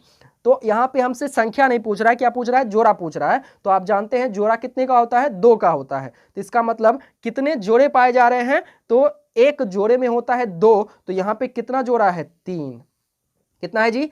3 जोड़े पाए जाते हैं। याद रहेगा आपका। मनुष्य के मुख गुहा में, हमारे मुख गुहा में कितने जोड़े लार ग्रंथियां पाई जाती है? 3 जोड़े, क्योंकि सब जो होगा कितने की संख्या में पाया जाएगा? 2, ये भी 2, ये भी 2 की संख्या में। अगर संख्या पूछता तो कितना हो जाता? 6 हो जाता, यही ना होता। लेकिन यहां पे पूछ रहा है जोड़ा, तो जोड़ा में कितना हो जाएगा? तो जोड़ा में हो जाएगा कितना भैया? जोड़ा में हो जाएगा 3। कितना हो जाएगा? 3। तो चलिए हम आपको ऑप्शन यहां पे दिखा देते हैं। ऑप्शन क्या क्या कह रहा है? ऑप्शन नंबर ए कह रहा है हमारा 1, 2 कह रहा है 2, और सी में कह रहा है 3, और डी में कह रहा है 4। तो अभी तुरंत हम देखे हैं कि लार ग्रंथियां जो होती है हमारे मुख गुहा में वो कितने जोड़े में पाई जाती है? 3 जोड़े, यानी संख्या में कितना हो जाएगा? 6। संख्या में हो जाएगा 6, लेकिन जोड़े में कितना? 3। तो ऑप्शन नंबर हमारा सी क्या हो जाएगा? करेक्ट हो जाएगा 55 का। 55 का कितना? सी। नेक्स्ट चलते हैं हम लोग 56 में। स्वाद कलियां पाई जाती हैं। स्वाद कलियां जो होती है वो कहां पाई जाती है? ऑप्शन में ए में कह रहा है अग्न्याशय की ऊपरी सतह पर, बी में कह रहा है जीभ की ऊपरी सतह पर, सी में कह रहा है अग्र चर्वनक पर, और डी में कह रहा है ग्रसनी की भीतरी दीवार पर। ये तो आसान है क्वेश्चन, आप देख के ही ऑप्शन बता सकते हैं कि कौन सा सही हो जाएगा। स्वाद कलियां यानी जिसके द्वारा हम स्वाद का पता लगाते हैं वो क्या हो जाएगा? जीभ के ऊपरी सतह पर। नेक्स्ट है हमारा 57। अमाशय के अग्रभाग को कहते हैं। यहाँ पे पूछ रहा है आमाशय के अग्रभाग को। तो आमाशय जो होता है ये 3 भागों में पाया जाता है। हमारा आमाशय जो होता है, कौन भैया, आमाशय, यहीं पे है हमारा, ये जो हमारा आमाशय है, ठीक ना, ये आमाशय कितने भाग में पाया जाता है, 3 भाग में। एक होता है हमारा कार्डिएक, पहला होता है कार्डिएक, ये हमारा अग्रभाग होता है, पहला भाग ही क्या कहलाएगा, अग्रभाग। दूसरा होता है हमारा फुंडिक,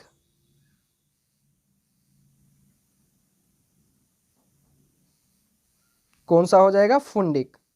और तीसरा होता है कौन सा, पाइलोरिक।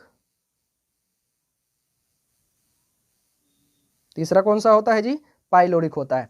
पहला भाग जो होता है उसको क्या कहते हैं, कार्डिएक, दूसरा भाग होता है वो फुंडिक कहलाता है, और तीसरा होता है पाइलोरिक भाग।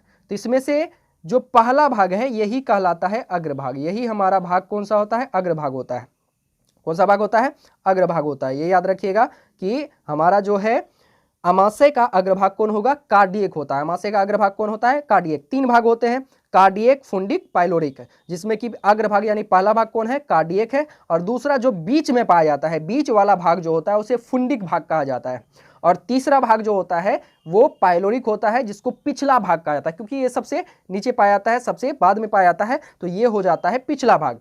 पहला भाग यानी अग्रभाग आमाशय का कौन होता है, कार्डिएक होता है, बीच वाला कौन होता है, फुंडिक होता है, और सबसे पिछला भाग कौन होता है, पाइलोरिक होता है। टोटल कितना भाग, 3 भाग होता है। आमाशय का कितना भाग, 3 भाग, कार्डिएक, फुंडिक, पाइलोरिक। हमने क्रम में आपको बता दिया है, पहला होता है कार्डिएक, दूसरा होता है फुंडिक, और तीसरा होता है पाइलोरिक। तो क्वेश्चन कह रहा है कि आमाशय के अग्रभाग को क्या कहते हैं, तो आमाशय का अग्रभाग यानी पहला भाग क्या कहलाता है, तो हम ऑप्शन देखते हैं कहाँ पे सही आंसर है। पहला है पाइलोरिक, दूसरा है फुंडिक, और तीसरा है कार्डिएक, और चौथा कह रहा है एपिग्लोटिस।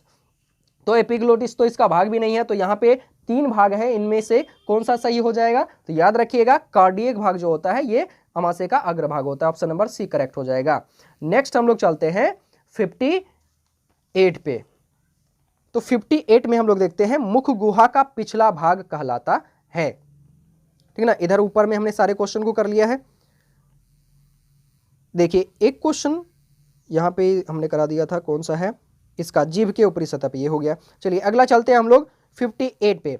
मुख गुहा का पिछला भाग कहलाता है कि ये जो हमारा मुख गुहा होता है, इस मुख गुहा का जो पिछला भाग होता है, कौन सा भाग, पिछला भाग, उसे क्या कहा जाता है वो हम लोग देखते हैं।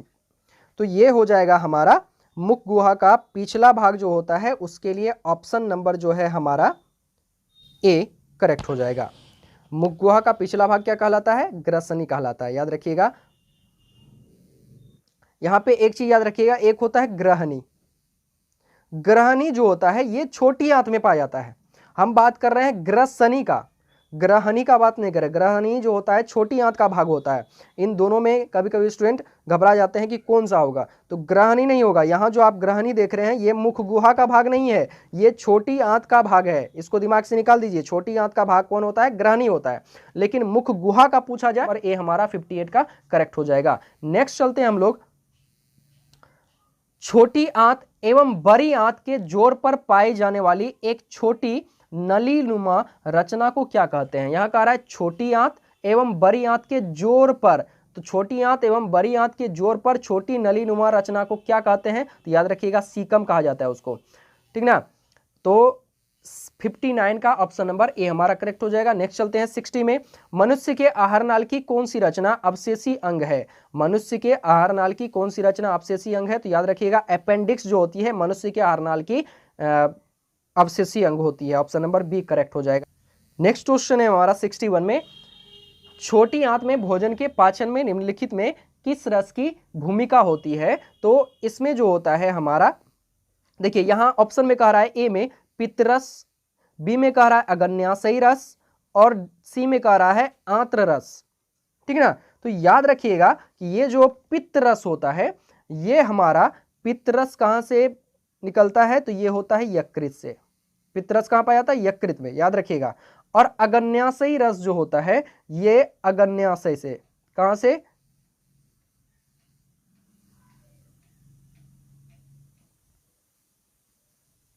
इसको साफ से हम लिख देते हैं, कहां से स्रावित होता है, ये अग्न्याशय से।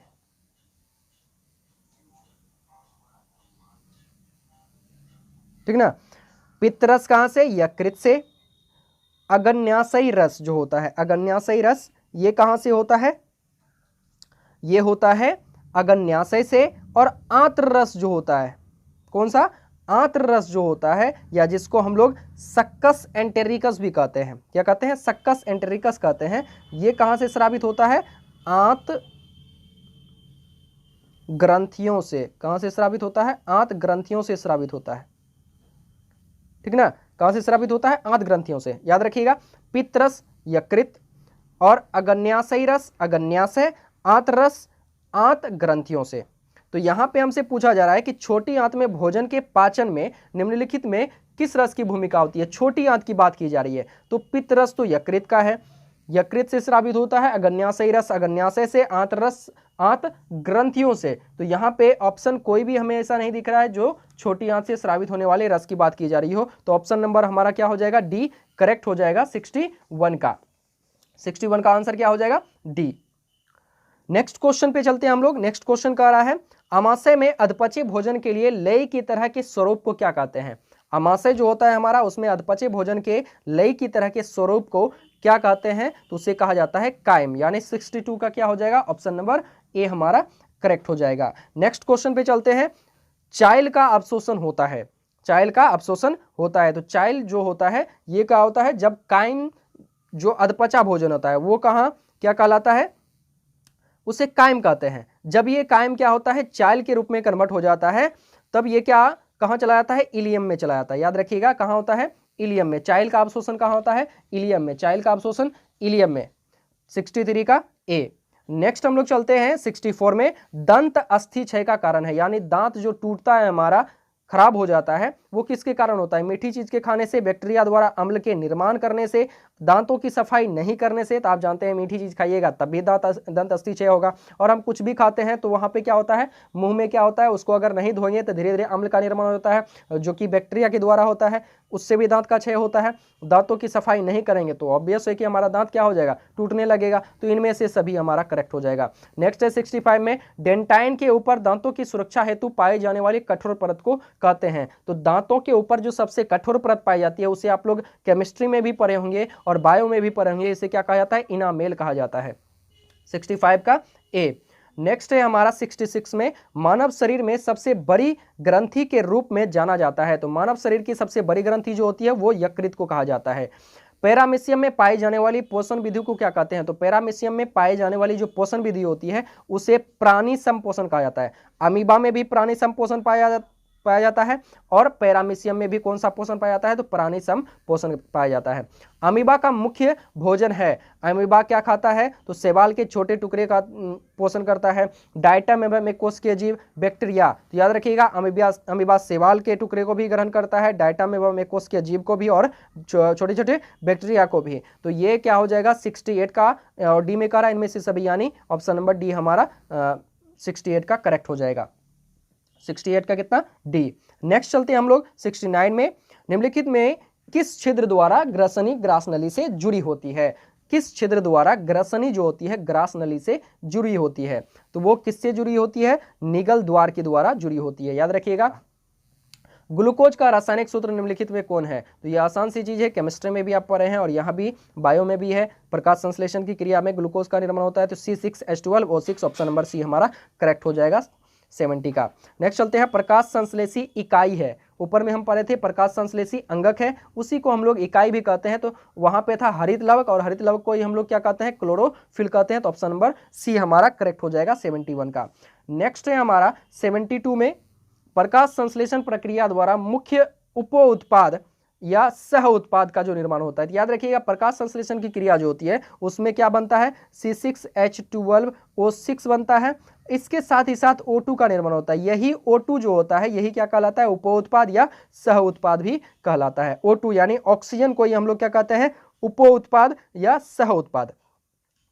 ठीक ना। मुख्य उत्पाद केवल पूछता तो हम बोलते ये ग्लूकोज का निर्माण होता है। ठीक ना। लेकिन यहां पे हमसे क्या पूछा जा रहा है? उप उत्पाद या सह उत्पाद। उस सह उत्पाद के रूप में ऑक्सीजन का निर्माण होता है। तो ऑप्शन नंबर बी हमारा करेक्ट हो जाएगा, ऑक्सीजन। याद रहेगा कि अगर प्रकाश संश्लेषण की प्रक्रिया में पूछा जाए कि उप उत्पाद या सह उत्पाद कौन सा है, तो वो क्या हो जाएगा? ऑक्सीजन हो जाएगा। नेक्स्ट है हमारा वह विधि जिसमें जीव पोषक तत्वों को ग्रहण कर, वह विधि जिसमें जीव क्या करते हैं, पोषक तत्वों को ग्रहण कर उनका उपयोग अपनी वृद्धि एवं जनन के लिए करते हैं, उसे क्या कहते हैं, तो हम लोग उसे क्या कहते हैं, पोषण कहते हैं। तो 73 का क्या हो जाएगा, ऑप्शन नंबर सी हमारा करेक्ट हो जाएगा। नेक्स्ट है हमारा 74 में जीवन की उपापचयी क्रियाओं के संचालन के लिए निम्नलिखित में से कौन आवश्यक है। जीवन की उपापचयी क्रियाओं के संचालन के लिए निम्नलिखित में से कौन आवश्यक है। निरंतर ऊर्जा की आपूर्ति, शरीर की वृद्धि, टूटे फूटे उत्तकों की मरम्मत, इनमें से सभी आप जानते हैं ऊर्जा भी बहुत जरूरी है, शरीर की वृद्धि भी जरूरी है, टूटे फूटे जो उत्तक होते हैं उनकी मरम्मत भी जरूरी है। अगर ऐसा नहीं होगा तो धीरे धीरे सारे उत्तक नष्ट हो जाएंगे, तो हम भी नष्ट हो जाएंगे। तो इसीलिए इन सारे चीज़ों की जरूरत है। तो इनमें से सभी ऑप्शन हमारा करेक्ट हो जाएगा, 74 का डी। नेक्स्ट चलते हैं हम लोग 75 में, पेप्टोन पेप्टाइडेस को निम्नलिखित में किस रूप में तोड़ता है। पेप्टोन जो होता है पेप्टाइडेस को निम्नलिखित में किस रूप में तोड़ता है, याद रखिएगा एमिनो अम्ल में। किसमें, एमिनो अम्ल में। नेक्स्ट है हमारा 76 में, निम्नलिखित में कौन सजीव के मुख्य लक्षण है। निम्नलिखित में कौन सजीव के मुख्य लक्षण है, तो श्वसन जो होता है सजीव के मुख्य लक्षण होता है, बिना श्वसन का कोई जीवित नहीं रह सकता है। नेक्स्ट है हमारा 77 में, कोशिका के किस भाग में सजीवों के सारे गुण विद्यमान रहते हैं। जो भी सजीव होता है उसके सारे गुण कहाँ विद्यमान रहते हैं, तो जीव द्रव्य में विद्यमान रहते हैं। ये चीज आपको जैव प्रक्रम का भारतीय भवन का पहली बुक में ही आपको मिल जाएगा, पहले पेज पे ही। नेक्स्ट है हमारा, वे सारी क्रियाएं जिनके द्वारा जीवों का अनुरक्षण होता है वे कहलाती हैं। वे सारी क्रियाएं जिनके द्वारा जीवों का अनुरक्षण होता है उसे क्या कहते हैं, जैव प्रक्रम कहते हैं। नेक्स्ट है हमारा, निम्नलिखित में कौन स्वपोषी होते हैं। ऑप्शन ए में है जीवाणु, बी में है कवक, सी में है सभी जीव, सभी हरे पौधे। तो स्वपोषी जो होते हैं वो कौन होते हैं, सभी हरे पौधे स्वपोषी होते हैं। तो 79 का हमारा क्या हो जाएगा, डी ऑप्शन करेक्ट हो जाएगा। नेक्स्ट चलते हैं 80 में, प्रकाश संश्लेषण से किस पदार्थ का निर्माण होता है। तो प्रकाश संश्लेषण की क्रिया जब होती है उसमें किस पदार्थ का निर्माण होता है। तो आप जानते हैं प्रकाश संश्लेषण की क्रिया में क्या बनता है, ग्लूकोज यानी कार्बोहाइड्रेट का निर्माण होता है। किसका निर्माण होता है, कार्बोहाइड्रेट का। 81 का क्वेश्चन कर रहा है, इनमें से क्या जठर रस में मौजूद नहीं होता है। तो ऑप्शन ए में कह रहा है हमारा हाइड्रोक्लोरिक अम्ल, बी में कह रहा है म्यूकस, और सी में कह रहा है पेप्सिनोजेन, और डी में कह रहा है पित्त। तो हम लोग पहले ये देखते हैं कि क्या क्या मौजूद रहता है। तो याद रखिएगा जठर रस जो होता है इसमें हाइड्रोक्लोरिक अम्ल भी मौजूद रहता है, ठीक है ना, म्यूकस भी मौजूद रहता है और पेप्सिनोजेन भी मौजूद रहता है। और ये जो पित्त होता है ये आपका जठर रस में मौजूद नहीं होता है। आपको हम शुरू में भी बताए थे कि पित्त जो होता है ये कहाँ मौजूद होता है, यकृत में होता है। तो यहाँ पे ये तीनों जो है हमारे शुरू के जितने भी ऑप्शन हैं ए से लेकर सी तक, ये सारे जठर रस में मौजूद होते हैं। लेकिन पित्त जो होता है वो कहाँ मौजूद होता है, यकृत में। इसीलिए हमारा कौन सा रस जो है जठर रस में मौजूद नहीं है, तो वो है पित्त। ऑप्शन नंबर डी हमारा क्या हो जाएगा, करेक्ट हो जाएगा। नेक्स्ट चलते हैं हम लोग 82 में, इनमें कौन अमाशय ग्रंथि या जठर ग्रंथि का भाग नहीं है।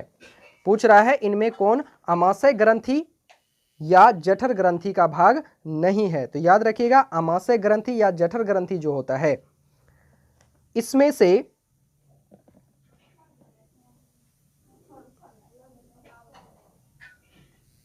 देखिए हम आपको बताए थे कि अमाशय ग्रंथि या जठर ग्रंथि जो होता है इसमें कौन कौन पाया जाता है। म्यूकस कोशिकाएं पाई जाती हैं, जाइमोजिन पाई जाती हैं और अम्लजन कोशिकाएं पाई जाती हैं, ठीक ना। अमाशय ग्रंथि या जठर ग्रंथि में कौन कौन पाया जाता है, म्यूकस कोशिकाएं पाई जाती हैं, जाइमोजिन कोशिकाएं पाई जाती हैं और अम्लजन कोशिकाएं पाई जाती हैं, जिसमें कि म्यूकस पहला होता है। म्यूकस को ही हम लोग श्लेष्मा भी कहते हैं। अब देखिए नेक्स्ट, इसमें से छांटने वाला कौन हो जाएगा, तब सी नंबर का हमारा छट जाएगा, क्योंकि ये तीनों तो मौजूद होती हैं और पूछ रहा है कि भाग नहीं है, अमाशय ग्रंथि या जठर ग्रंथि का भाग नहीं है। तो कौन हो जाएगा, मूल पित्त वाहिनी। कौन हो जाएगा, मूल पित्त वाहिनी। 82 का हमारा ऑप्शन नंबर सी करेक्ट हो जाएगा। नेक्स्ट है 83 में, इनमें से किस रचना के कारण मुख गुहा में भोजन श्वास नली में नहीं जा पाता, ठीक ना। हम जो भोजन करते हैं चूंकि हमारा क्या है, ग्रास नली से कौन जुड़ा हुआ है, ग्रसन भी निगल द्वार के द्वारा जुड़ा हुआ है, ठीक ना। लेकिन फिर भी क्या होता है, भोजन हमारा श्वास नली में नहीं जा पाता है। किसके कारण, कौन आखिर रोकता है? तो याद रखिएगा एपिग्लोटिस जो होता है ये बचाता है भोजन को श्वास नली में प्रवेश करने से। तो ऑप्शन नंबर हमारा बी क्या हो जाएगा, करेक्ट हो जाएगा 83 का। नेक्स्ट चलते हैं 84 में। छोटी आंत में भोजन का पाचन पूर्ण होने के बाद वह क्या कहलाता है? तो छोटी आंत में भोजन का पाचन पूर्ण होने के बाद वह क्या कहलाता है, वह चाइल कहलाता है। जब भोजन का पाचन पूर्ण हो जाता है, अभी उससे ऊपर में हम आपको बताए थे कि अधपचे भोजन को हम लोग कायम कहते हैं, अधपचे भोजन को कायम कहते हैं। और जब भोजन पूर्ण हो जाता है, पच जाता है, तो वो क्या कहलाता है, चाइल कहलाता है। छोटी आंत में भोजन का पाचन पूर्ण होने के बाद वह क्या कहलाता है, चाइल कहलाता है। और ये चाइल फिर कहाँ चला जाता है, इलियम में चला जाता है। कहाँ चला जाता है, इलियम में।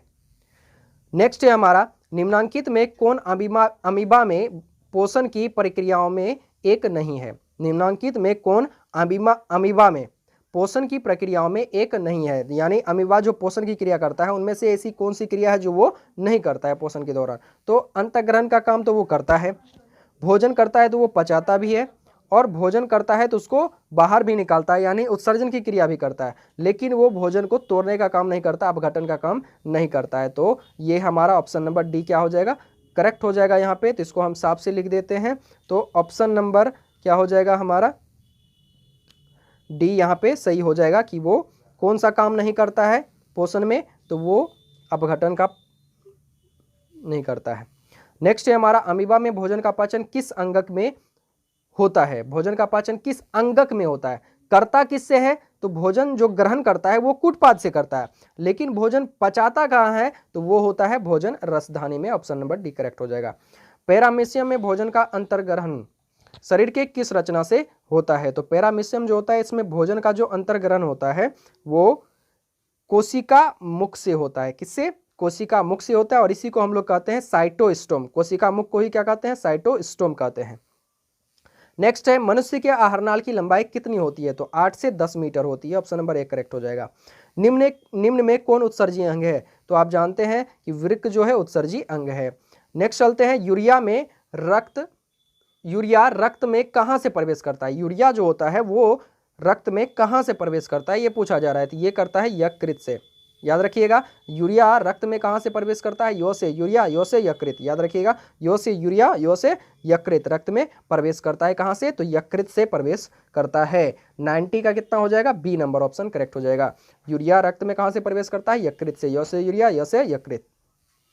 नेक्स्ट है 91 में, मनुष्य के शरीर की सबसे बड़ी ग्रंथि है। कह रहा है 91 में मनुष्य के शरीर की सबसे बड़ी ग्रंथि है। तो ऊपर में भी हमने ये क्वेश्चन किया था, मनुष्य के शरीर की सबसे बड़ी ग्रंथि किसको कहते हैं? यकृत को कहते हैं। ठीक है ना, यकृत को कहते हैं। और यकृत को ही हम लोग हिंदी में कहते हैं लीवर, ये भी याद रखिएगा। इंग्लिश में कहते हैं लीवर। तो मनुष्य के शरीर की सबसे बड़ी ग्रंथि जो है वो यकृत ही है, और यकृत को इंग्लिश में हम लोग क्या कहते हैं? लीवर कहते हैं। तो ऑप्शन नंबर ए हमारा यहाँ करेक्ट हो जाएगा। इसी को हिंदी में हम बोले तो यकृत कहते हैं। चलिए नेक्स्ट क्वेश्चन पे चलते हैं। विश्राम की अवस्था में मनुष्य का हृदय कितनी बार धड़कता है? तो विश्राम की अवस्था में मनुष्य का हृदय 72 बार धड़कता है। निम्नांकित में कौन मलेरिया परजीवी है? तो प्लाज्मोडियम जो होता है ये मलेरिया परजीवी होता है। कवक में पोषण की कौन सी विधि है? तो कवक जो होता है ये मृतजीवी पोषण करता है। ये क्वेश्चन हमने ऊपर में भी देखा था। ऑक्सीजन है, तो ऑक्सीजन जो है ये एक हार्मोन है। क्या है? हार्मोन है। ऑक्सीजन क्या है? एक हार्मोन है। तो 95 का कितना हो जाएगा? C number.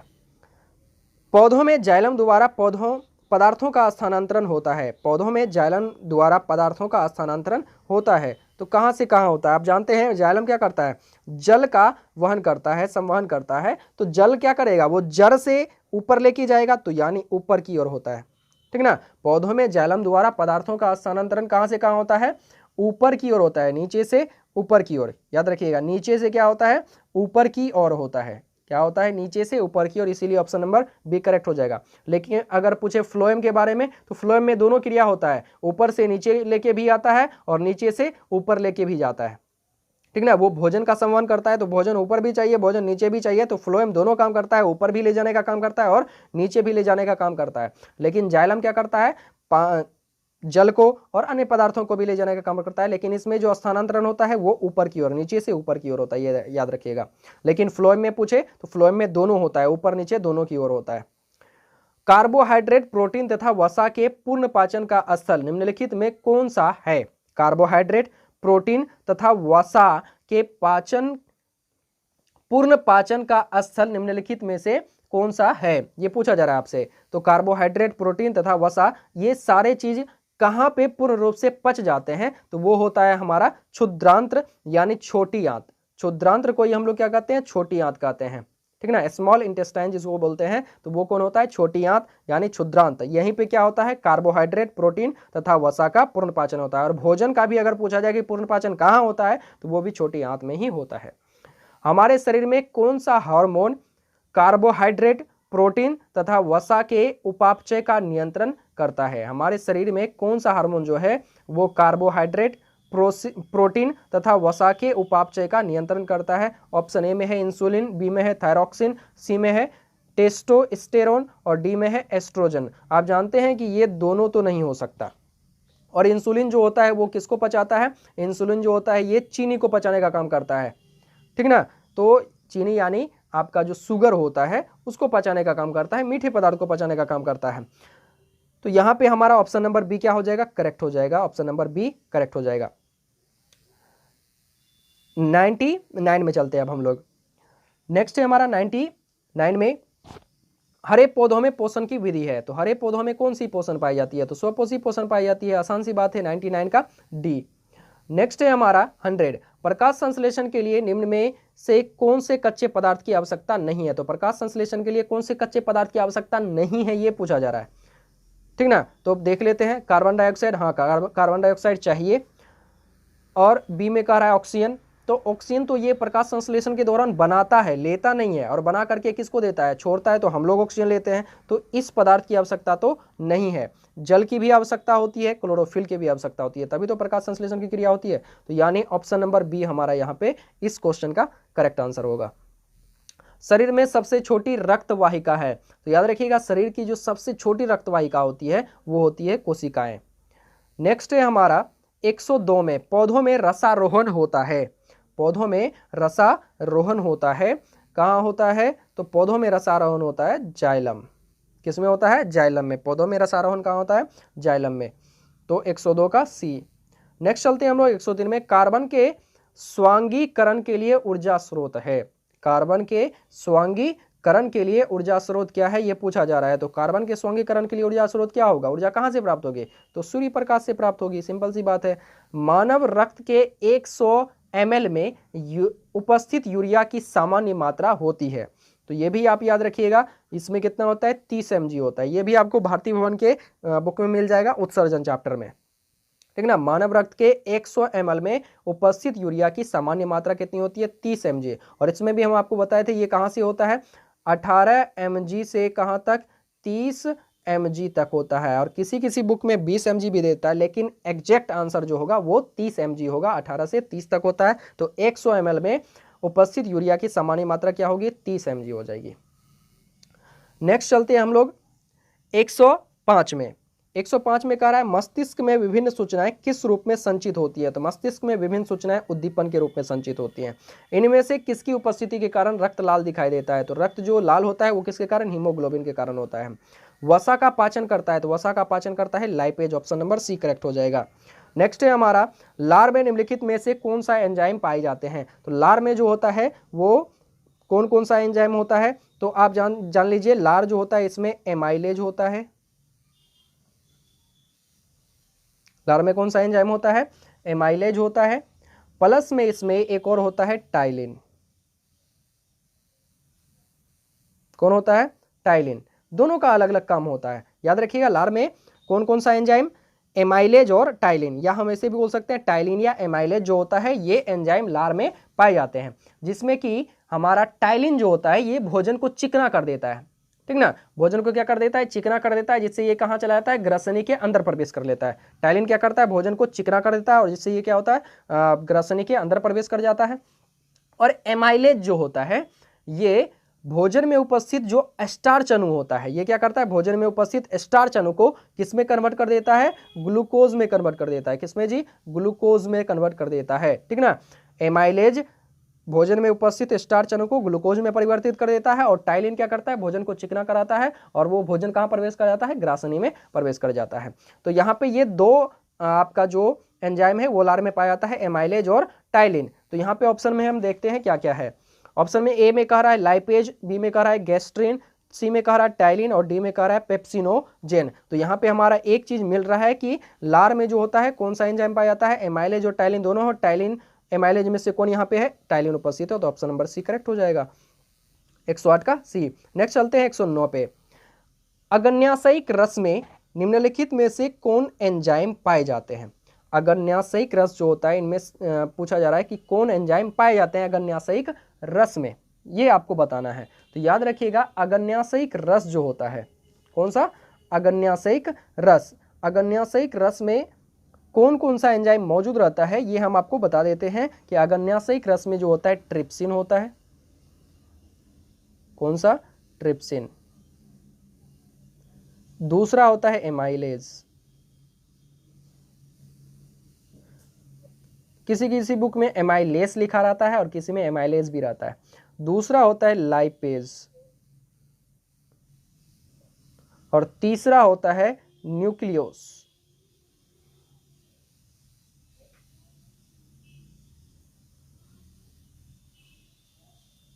क्या क्या होता है, ट्रिप्सिन होता है, एमाइलेज होता है, ट्रिप्सिन, एमाइलेज, लाइपेज और न्यूक्लियोस।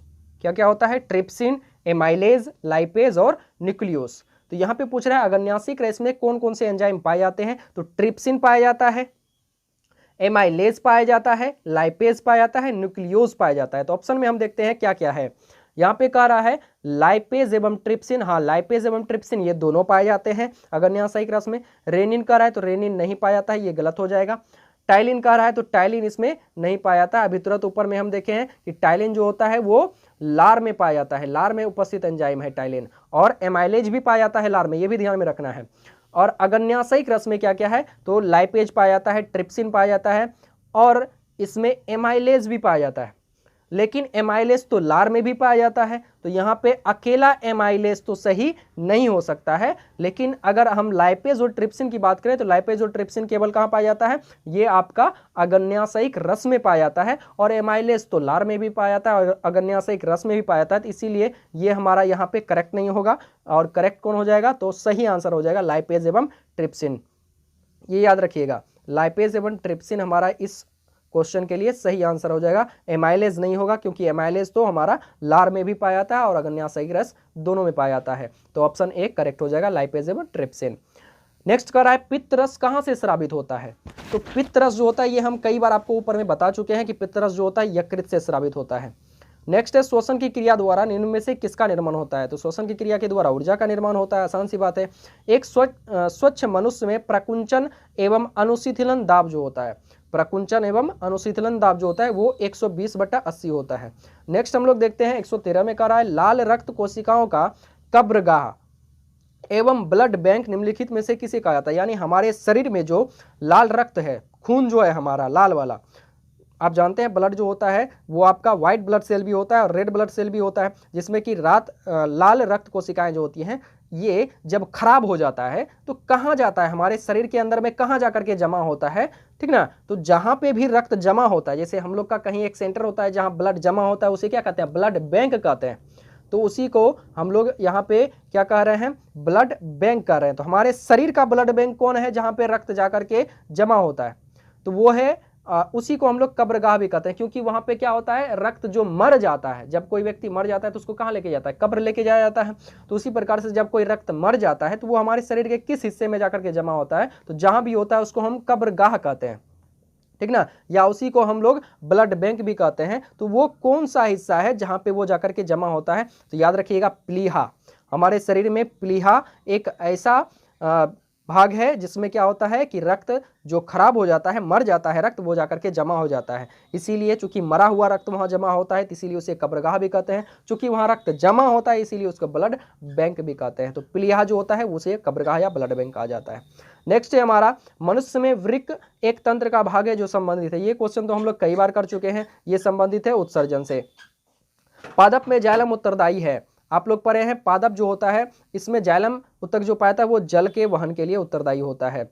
नेक्स्ट है ईस्ट किस वर्ग का एक कोशिकीय जीव है? तो यीस्ट जो है वो एक कोशिकीय जीव तो है, लेकिन किस वर्ग का है? तो ये कवक वर्ग का है, फंगस वर्ग का है, याद रखिएगा।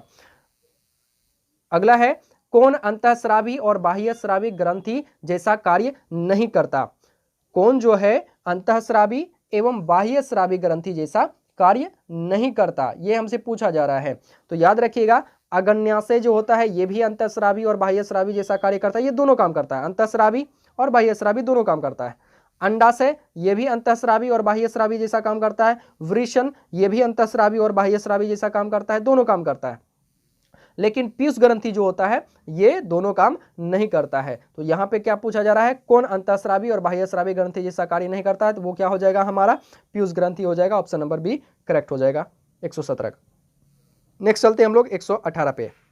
पादपों में पाया जाने वाला वृद्धि हार्मोन निम्न में से कौन सा है? पादप जो होते हैं इसमें जो वृद्धि हार्मोन पाया जाता है वो कौन सा है? याद रखिएगा जिब्रेलिन होता है। नेक्स्ट है हमारा ओजोन परत पाया जाता है। तो याद रखिएगा ओजोन परत जो होता है ये वायुमंडल के ऊपरी सतह में पाया जाता है और उस ऊपरी सतह का नाम है स्ट्रेटोस्फीयर। ओजोन परत वायुमंडल के किस परत में पाया जाता है? तो स्ट्रेटोस्फीयर, स्ट्रेटोस्फीयर, स्ट्रेटोस्फीयर में, जिसे हम क्या कहते हैं? वायुमंडल का ऊपरी सतह भी कहते हैं। तो वो ओजोन परत वायुमंडल के ऊपरी सतह में स्ट्रेटोस्फीयर में पाया जाता है। ऑप्शन नंबर बी करेक्ट हो जाएगा। नेक्स्ट है हमारा निम्नलिखित में किसे कोशिका का ऊर्जा मुद्रा के रूप में जाना जाता है? कोशिका का ऊर्जा मुद्रा के रूप में किसे जाना जाता है? तो वो हो जाएगा हमारा बी नंबर एटीपी को जाना जाता है। नेक्स्ट है पत्तियों में गैसों का आदान प्रदान कहाँ होता है? तो पत्तियों में गैसों का आदान प्रदान सिंपल सी बात है, पत्तियों में जो रंध्र पाए जाते हैं, स्टोमाटा पाए जाते हैं, उसमें होता है, रंध्र या स्टोमाटा में। नेक्स्ट है हमारा 122 में। 122 में क्या कह रहा है? हृदय से रक्त यानी रुधिर को संपूर्ण शरीर में पंप किया जाता है। हृदय से जो रक्त पंप किया जाता है संपूर्ण शरीर में किसके द्वारा? तो याद रखिएगा नीले के द्वारा किया जाता है। किसके द्वारा? नीले के द्वारा। अब चलते हैं 123 में। निम्नलिखित में कौन से यंत्र का उपयोग रक्त दाब मापने में किया जाता है? याद रखिएगा ये क्वेश्चन जो 2018 बिहार बोर्ड के एग्जाम में पूछा गया था। तो निम्नलिखित में से कौन से यंत्र का उपयोग रक्त दाब मापने में किया जाता है? रक्त दाब जो मापा जाता है वो रक्तचाप मापी, किसके द्वारा? रक्तचाप मापी या स्फाइग्नोमैनोमीटर के द्वारा। किसके द्वारा? स्फाइग्नोमैनोमीटर के द्वारा या रक्तचाप मापी। स्फाइग्नोमैनोमीटर को ही रक्तचाप मापी कहा जाता है, क्योंकि रक्त मापना है तो रक्तचाप मापी उसका नाम रख दिया गया। उसी को हम लोग क्या कहते हैं? स्फाइग्नोमैनोमीटर। स्फाइग्नोमैनोमीटर रक्त दाब मापने वाले यंत्र को क्या कहते हैं? स्फाइग्नोमैनोमीटर। स्फाइग्नोमैनोमीटर या रक्तचाप मापी। ऑप्शन नंबर सी करेक्ट हो जाएगा। नेक्स्ट है रक्त का कौन सा अवयव घायल स्थान से रक्तस्राव के मार्ग को रक्त का थक्का बनाकर अवरुद्ध करता है? रक्त का थक्का बनाने में कौन सहायक होता है? तो आप पढ़े हैं प्लेटलेट्स होता है, जिसको रक्त बिंबाणु भी कहा जाता है, ठीक ना। नेक्स्ट है हमारा मंड परीक्षण के लिए हरी पत्ती पर आयोडीन डालने से पहले पत्ती को अल्कोहल में उबाला जाता है। तो देखिए पत्ती को जो अल्कोहल में उबालते हैं ना, तो ऐसा करने से क्या होता है कि पत्ती के अंदर, हरी पत्ती जो होती है उसमें मौजूद जो क्लोरोफिल होता है वो क्या होता है? अल्कोहल में घुल जाता है, ठीक ना। इसीलिए अल्कोहल में हरी पत्ती को आयोडीन डालने से पहले उसको उबाला जाता है। तो ये प्रयोग आप पढ़े होंगे। तो क्लोरोफिल को घोलने के लिए क्या किया जाता है? उसको हरी पत्ती को अल्कोहल में उबाला जाता है। नेक्स्ट है हमारा 126 तिलचट्टा का श्वसन अंग है। तिलचट्टा का श्वसन अंग क्या होता है? ट्रेकिया होता है। नेक्स्ट है हमारा मछलियां किस अंग के द्वारा श्वसन करती हैं? ये क्वेश्चन हम पहले भी देख चुके हैं, ये गिल्स के द्वारा श्वसन करती हैं। पौधों के पत्तियों के रंध्रों द्वारा वाष्प के रूप में निष्कासन की क्रिया को कहते हैं? तो वाष्पोत्सर्जन कहते हैं। 128 का ए हो जाएगा। नेक्स्ट है 129 पौधे हरे क्यों होते हैं? तो पौधे जो हरे होते हैं किसके कारण? क्लोरोफिल के कारण होते हैं। 130 में अंतः कोशिकीय पाचन होता है। अंतः कोशिकीय पाचन जो होता है वो किस में होता है? ये पूछा जा रहा है, ठीक ना। तो हमारा ऑप्शन ए है पौधों में, बी में अमीबा में, सी में तिलचट्टा में और डी में मनुष्य में। तो अंतः कोशिकीय पाचन सिंपल सी बात है किस में होती है? अमीबा में होती है। 130 का बी। नेक्स्ट है 131 पौधों में टेनिन नामक पदार्थ कहाँ संचित रहता है? नेक्स्ट क्वेश्चन कर रहा है पौधों में टेनिन नामक पदार्थ कहाँ संचित रहता है? याद रखिएगा टेनिन नामक पदार्थ जो होता है ये पेड़ पौधों की छाल में संचित रहता है। कहाँ रहता है? पेड़ पौधों की छाल में संचित रहता है। नेक्स्ट है हमारा कोशिकांग। कोशिकांग, यदि कोशिकांग का मतलब होता है कोशिका के अंदर पाया जाने वाला जो छोटा छोटा अंग है उसको कोशिकांग कहा जाता है। उनमें से एक है क्लोरोप्लास्ट। क्लोरोप्लास्ट बिंदु किस रंग के होते हैं? कोशिकांग यानी क्लोरोप्लास्ट जो होता है बिंदु किस रंग के होते हैं? सिंपल सी बात है, ये हरे रंग के होते हैं। नेक्स्ट है 133, रुधिर का कौन सा अवयव रक्तस्राव को रोकने में मदद करता है?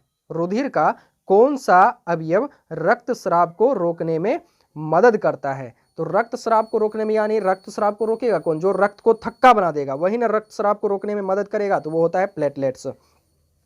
मनुष्य के वृक्क की रचनात्मक एवं क्रियात्मक इकाई को क्या कहते हैं? नेफ्रॉन या वृक्क नलिका कहते हैं। नेफ्रॉन को ही क्या कहता है? वृक्क नलिका भी कहा जाता है। नेक्स्ट है पाचन कार्य संपन्न होता है, तो पाचन कार्य संपन्न किसके द्वारा होता है? जठर द्वारा होता है। नेक्स्ट है हमारा कोशिका का पावर हाउस किसे कहते हैं? तो माइटोकॉन्ड्रिया को कहते हैं। श्वसन के अंतिम उत्पादन है, श्वसन के अंतिम उत्पादन कौन है? तो CO2 और ऊर्जा क्या है? श्वसन के अंतिम उत्पादन है। नेक्स्ट हम लोग चलते हैं 38 पे, लाल रक्त कणिकाओं को लाल कौन बनाता है? तो हम लोग जानते हैं हीमोग्लोबिन, और हीमोग्लोबिन में क्या होता है? वो लोहे के यौगिक होते हैं। लोहा जो होता है वो लाल रक्त कोशिकाओं को लाल बनाता है, क्योंकि आप लोग जानते हैं कि लोहा क्या होता है? वो जब ऑक्सीजन से रिएक्शन कर लेता है या नमी से रिएक्शन कर लेता है तो वो भूरे रंग का पदार्थ बनाता है, उसी को हम लोग यहाँ पे लाल कह रहे हैं। तो ये हमारा क्या होता है? लोहा का यौगिक होता है, जिसके कारण हमारा रक्त क्या होता है? लाल होता है। हरित लवक के किस भाग में प्रकाश संश्लेषण की क्रिया होती है? हरित लवक के किस भाग में? तो हरे भाग में होती है, सिंपल सी बात है। रक्त में उपस्थित प्लेटलेट्स के कारण होता है, रक्त का थक्का होता है। नेक्स्ट है ग्रहणी भाग है, हम आपको बताए थे ग्रहणी जो होता है किसका भाग होता है? छोटी आंत का भाग होता है। ग्रहणी किसका भाग होता है? तो ग्रहणी जो होता है वो छोटी आंत का भाग होता है। याद रखिएगा, ग्रहणी छोटी आंत के 3 भाग होते हैं। कितने भाग? 3 भाग। किसके? छोटी आंत जो होता है, ये आप यहीं याद कर लीजिए। छोटी आंत के कितने भाग होते हैं? 3 भाग होते हैं। कौन कौन सा जी? तो पहला होता है हमारा ग्रहणी, ठीक ना? पहला कौन सा भाग होता है? ग्रहणी होता है। दूसरा जो होता है वो होता है जेजुनम। कौन सा? जेजुनम। और तीसरा होता है हमारा इलियम।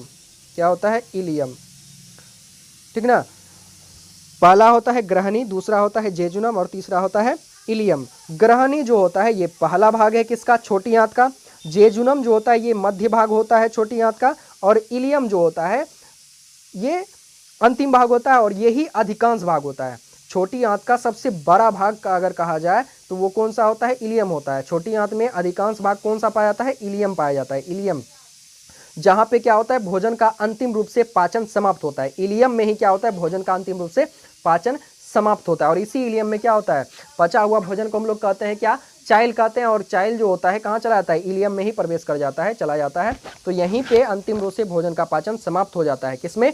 इलियम में। छोटी आंत के कितने भाग? 3 भाग, ग्रहणी, जेजुनम, इलियम। सबसे पहला क्या होता है? ग्रहणी होता है। छोटी आंत का सबसे पहला भाग ग्रहणी होता है। तो वही यहाँ पे क्वेश्चन हमसे कह रहा है, क्वेश्चन कह रहा है कि छोटी आंत का जो भाग होता है ये ग्रहणी जिसको कहते हैं, ग्रहणी जो है ये किसका भाग है? तो छोटी आंत का भाग है।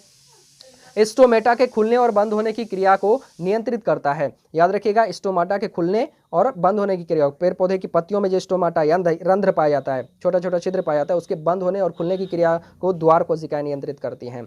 स्टोमाटा का मुख्य कार्य क्या है? स्टोमाटा का मुख्य कार्य क्या है? O2 का अवशोषण एवं CO2 का निष्कासन।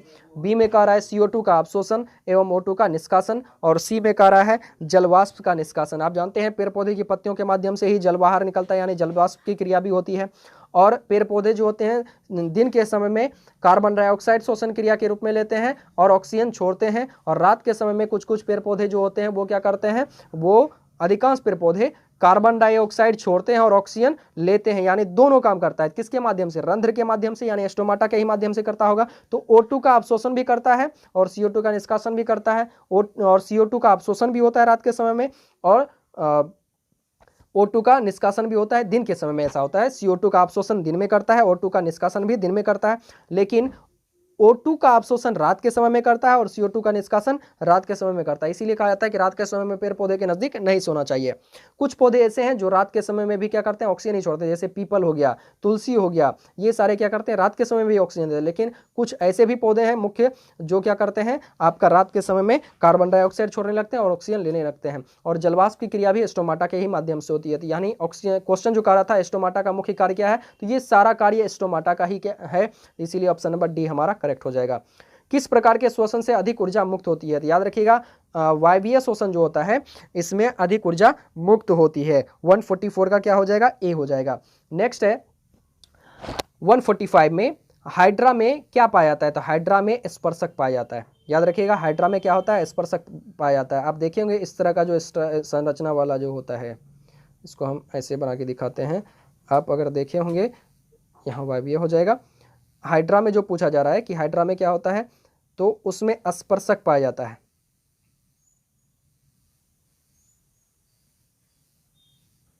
इस तरह का अगर आप फिगर देखे होंगे, ठीक ना, तो यही होता है हाइड्रा। और ये वाला जो आप ऊपर वाला हिस्सा देख रहे हैं इसी को कहा जाता है स्पर्शक, ठीक ना। तो इसमें हाइड्रा में क्या पाया जाता है, स्पर्शक पाया जाता है। ऑप्शन नंबर डी करेक्ट हो जाएगा।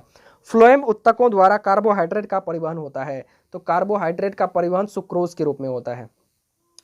तिलचट्टा में कितने जोड़े श्वसन रंध्र पाए जाते हैं, तिलचट्टा में जो होता है 10 जोड़े श्वसन रंध्र पाए जाते हैं। कितने जोड़े, 10 जोड़े श्वसन रंध्र किसमें पाए जाते हैं, तिलचट्टा में पाए जाते हैं। ये बात आप याद रखिएगा कि तिलचट्टा में कितने जोड़े श्वसन रंध्र पाए जाते हैं, तो 10 जोड़े, ठीक ना। और आपको हम बताए भी थे कि मछली में कितने जोड़े पाए जाते हैं, तो मछली में पाए जाते हैं 2, ठीक ना। और तिलचट्टा में कितने पाए जाते हैं, तिलचट्टा में 10, जिसमें कि 2 जो होता है उसके वक्ष में होता है। श्वसन जोड़ा जो होता है 2 कहाँ होता है, वक्ष में होता है। और 8 जो होता है 8 वो उसके उदर यानी पेट में। तो टोटल कितना हो गया, 8 2 10, कितने जोड़े पाए जाते हैं, 10।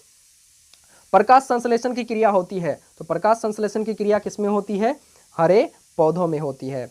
नेक्स्ट कह रहा है निम्न में सबसे तेज हृदय धड़कन किसका होता है, तो सबसे तेज हृदय धड़कन अगर पूछा जाए तो सबसे तेज हृदय धड़कन होता है चूहा का, ठीक ना। सबसे तेज हृदय धड़कन किसका होता है, चूहा का, जिसमें कि आप देखिएगा तो चूहे में पाया जाता है 380 से कितना 480, या इसको कहीं कहीं 320 भी लिख दिया जाता है, 320 या 330 ऐसे लिखा जाता है। तो याद रखिएगा 380 से 480, 380 से कितना 480 धड़कन पर मिनट, या इसको बाइट भी कहता है, bite per minute, sorry bite नहीं बीट, बीट पर मिनट। 380 से 480 बीट पर मिनट या धड़कन पर मिनट। और वेल जो होता है, वेल में पाया जाता है 8 से 10, ठीक ना, 8 से 10 बीट पर मिनट, 8 से 10 बीट पर मिनट। और हाथी जो होता है, हाथी में कितना पाया जाता है 30, हाथी में कितना 30 बीट पर मिनट। और हाथी जब खड़ा है तब ऐसा होता है, हाथी जब खड़ा है तब 30 धड़कन यानी बीट पर मिनट, और जब वो बैठा हुआ रहता है तब होता है 8 से 10, ये याद रखिएगा। और आदमी जो होता है, आदमी में पाया जाता है 72 बीट पर मिनट, कितना 72 बीट पर मिनट। तो आप देखिए यहाँ पे ये जो हमसे क्वेश्चन पूछा रहा है सबसे तेज हृदय धड़कन किसका होता है, तो आप देखिए सबसे तेज धड़क किसका रहा है, आदमी का 72 होता है, हाथी का 30 होता है जब वो खड़ा रहता है, बैठा रहता है तो 810 होता है, यानी और भी कम हो जाता है। वेल का होता है 8 से 10, तो सबसे ज़्यादा यहाँ पे दिख रहा है हमको 380 या 330 से 480 किसका, चूहा का। तो सबसे ज़्यादा बार धड़क जाता है 1 मिनट में, ठीक ना, 1 मिनट में सबसे ज़्यादा धड़कन किसका है, तो चूहे का है। आदमी का 72 बार होता है, हाथी का 30 बार होता है, और वेल का 8 से 10 बार होता है। तो सबसे ज़्यादा किसका, 380 से 480 बीट किसका, चूहा का। तो ऑप्शन नंबर बी करेक्ट हो जाएगा। पौधों में उत्सर्जी पदार्थ है, तो पौधों में उत्सर्जी पदार्थ क्या है, गोंद भी है, टेनिन भी है और रेजिन भी है। कौन है, गोंद भी है, टेनिन भी है और रेजिन भी है। और एक और आपको बताए थे जिसका नाम क्या था, लेटेक्स। तो ये जितने भी चीज आपको दिख रहे हैं, गोंद, टेनिन, रेजिन, ये सब क्या है, पौधों के उत्सर्जी पदार्थ हैं। इसीलिए ऑप्शन नंबर डी हमारा करेक्ट हो जाएगा 150 का। नेक्स्ट है हमारा अमीबा में अधिकांश पोषण कैसा होता है, तो अमीबा में अधिकांश पोषण क्या होता है, अंतःग्रहण होता है। नेक्स्ट हम लोग चलते हैं 152 में। कौन सा एंजाइम इमल्सीकृत वसा का पाचन करता है। वसा का पाचन कौन करता है? तो लाइपेज करता है, ये याद रखिएगा। वसा का पाचन कौन करता है? लाइपेज एंजाइम करता है। निम्नलिखित में से कौन उभयलिंगी जंतु है? निम्नलिखित में से कौन उभयलिंगी जंतु है? लिंगी जंतु कौन हो जाएगा? केचुआ। नेक्स्ट है हमारा कृत्रिम वृक्क किन अपशिष्ट पदार्थों को रुधिर से अपोहन द्वारा पृथक करता है? तो कृत्रिम वृक्क जो होता है ये नाइट्रोजनी अपशिष्ट पदार्थों को क्या करता है? रुधिर से अपोहन द्वारा पृथक करता है। हाइड्रा में प्रजनन किस विधि से होता है? हाइड्रा में प्रजनन मुकुलन विधि से होता है। जीवन की एक महत्वपूर्ण विशेषता है, तो याद रखिएगा जीवन की जो महत्वपूर्ण विशेषता होती है वो आणविक गति होती है, ठीक ना? क्या होती है? आणविक गति यानी अणु की गति। इसीलिए ऑप्शन नंबर ए हमारा क्या हो जाएगा? करेक्ट हो जाएगा। नेक्स्ट है 157 में स्वपोषी पोषण होता है। स्वपोषी पोषण होता है किस में होता है? पौधों में होता है, कवक में होता है, कुछ प्रोटिस्टा और प्रोकैरियोट्स में होता है, ए और सी दोनों। यानी पौधों में तो होता ही है स्वपोषी पोषण, प्लस में कुछ प्रोटिस्टा और प्रोकैरियोट्स में भी होता है, इसीलिए ए और सी दोनों, ऑप्शन डी हमारा करेक्ट हो जाएगा। 158 में कह रहा है ग्लाइकोलाइसिस। ग्लाइकोलाइसिस यानी ग्लाइकोलाइसिस का मतलब होता है ग्लाइको अपघटन। ग्लाइसोलाइसिस को क्या कहते हैं हम लोग? ग्लाइको अपघटन भी कहते हैं, याद रखिएगा। ग्लाइकोलाइसिस को क्या कहते हैं? ग्लाइको अपघटन कहते हैं। तो ग्लाइकोलाइसिस या ग्लाइको अपघटन होता है, कहाँ होता है ये हमसे पूछा जा रहा है 158 में। तो हमारा कोशिका द्रव्य जो होता है, कोशिका द्रव्य जो होता है इसमें क्या होता है? हमारा ग्लाइकोलाइसिस या ग्लाइको अपघटन होता है, याद रखिएगा। ग्लाइकोलाइसिस या ग्लाइको अपघटन कहाँ होता है? कोशिका द्रव्य में होता है। कहाँ होता है? कोशिका द्रव्य में होता है। नेक्स्ट हम लोग चलते हैं 159 में तंत्रिका तंत्र की संरचनात्मक एवं कार्यात्मक इकाई को कहते हैं न्यूरॉन कहते हैं, ऑप्शन नंबर ए करेक्ट हो जाएगा।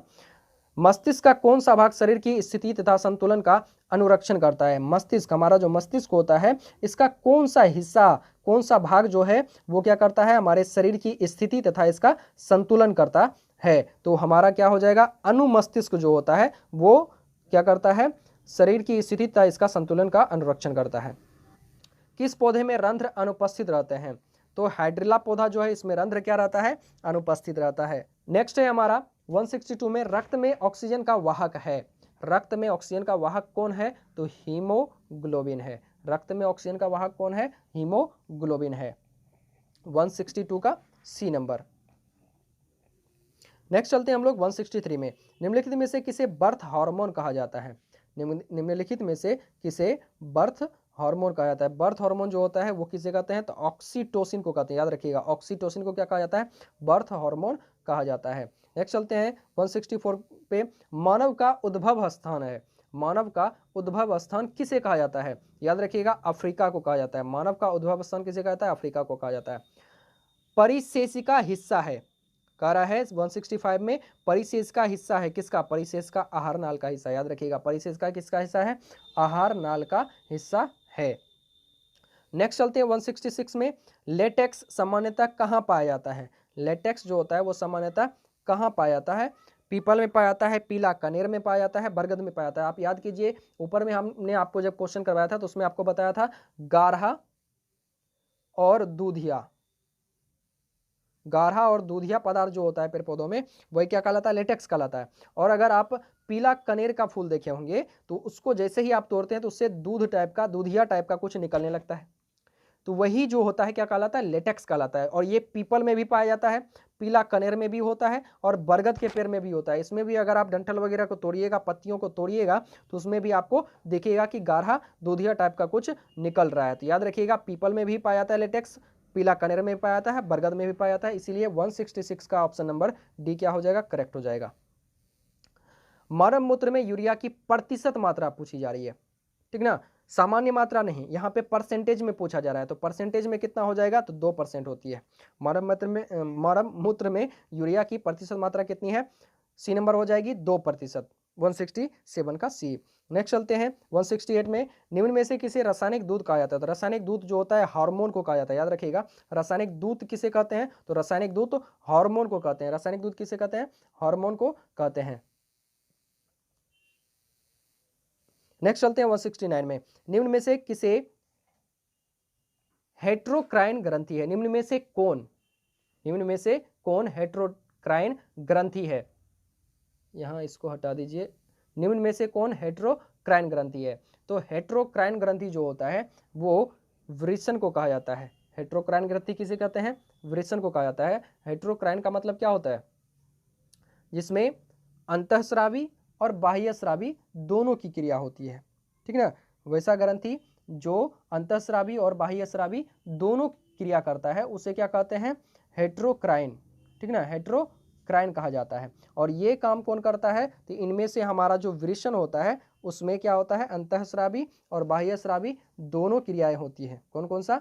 अंतःस्रावी और बाह्यस्रावी दोनों क्रिया होती है। आपको फिर से बता देते हैं, हेट्रोक्राइन ग्रंथि जो होता है वो ऐसी ग्रंथि होती है जो ग्रंथि बहिर्स्रावी एवं अंतःस्रावी दोनों की तरह कार्य करे, उसे हेट्रोक्राइन ग्रंथि कहते हैं। फिर से बोल दें, हेट्रोक्राइन ग्रंथि किसे कहते हैं? जो ग्रंथि बहिर्स्रावी एवं अंतःस्रावी दोनों की तरह कार्य करे उसे क्या कहते हैं? हेट्रोक्राइन ग्रंथि कहते हैं। जैसे आपका अग्न्याशय हो गया, अग्न्याशय भी हेट्रोक्राइन ग्रंथि है, यानी बहिर्स्रावी अंतःस्रावी दोनों की तरह कार्य करता है। और वृषण, वृषण भी आपका दोनों की तरह कार्य करता है, अंतःस्रावी और बाह्यस्रावी दोनों, इसीलिए ये भी क्या है? हेट्रोक्राइन ग्रंथि है, ठीक ना। तो हमारा ऑप्शन क्या हो जाएगा यहाँ पे? वृषण।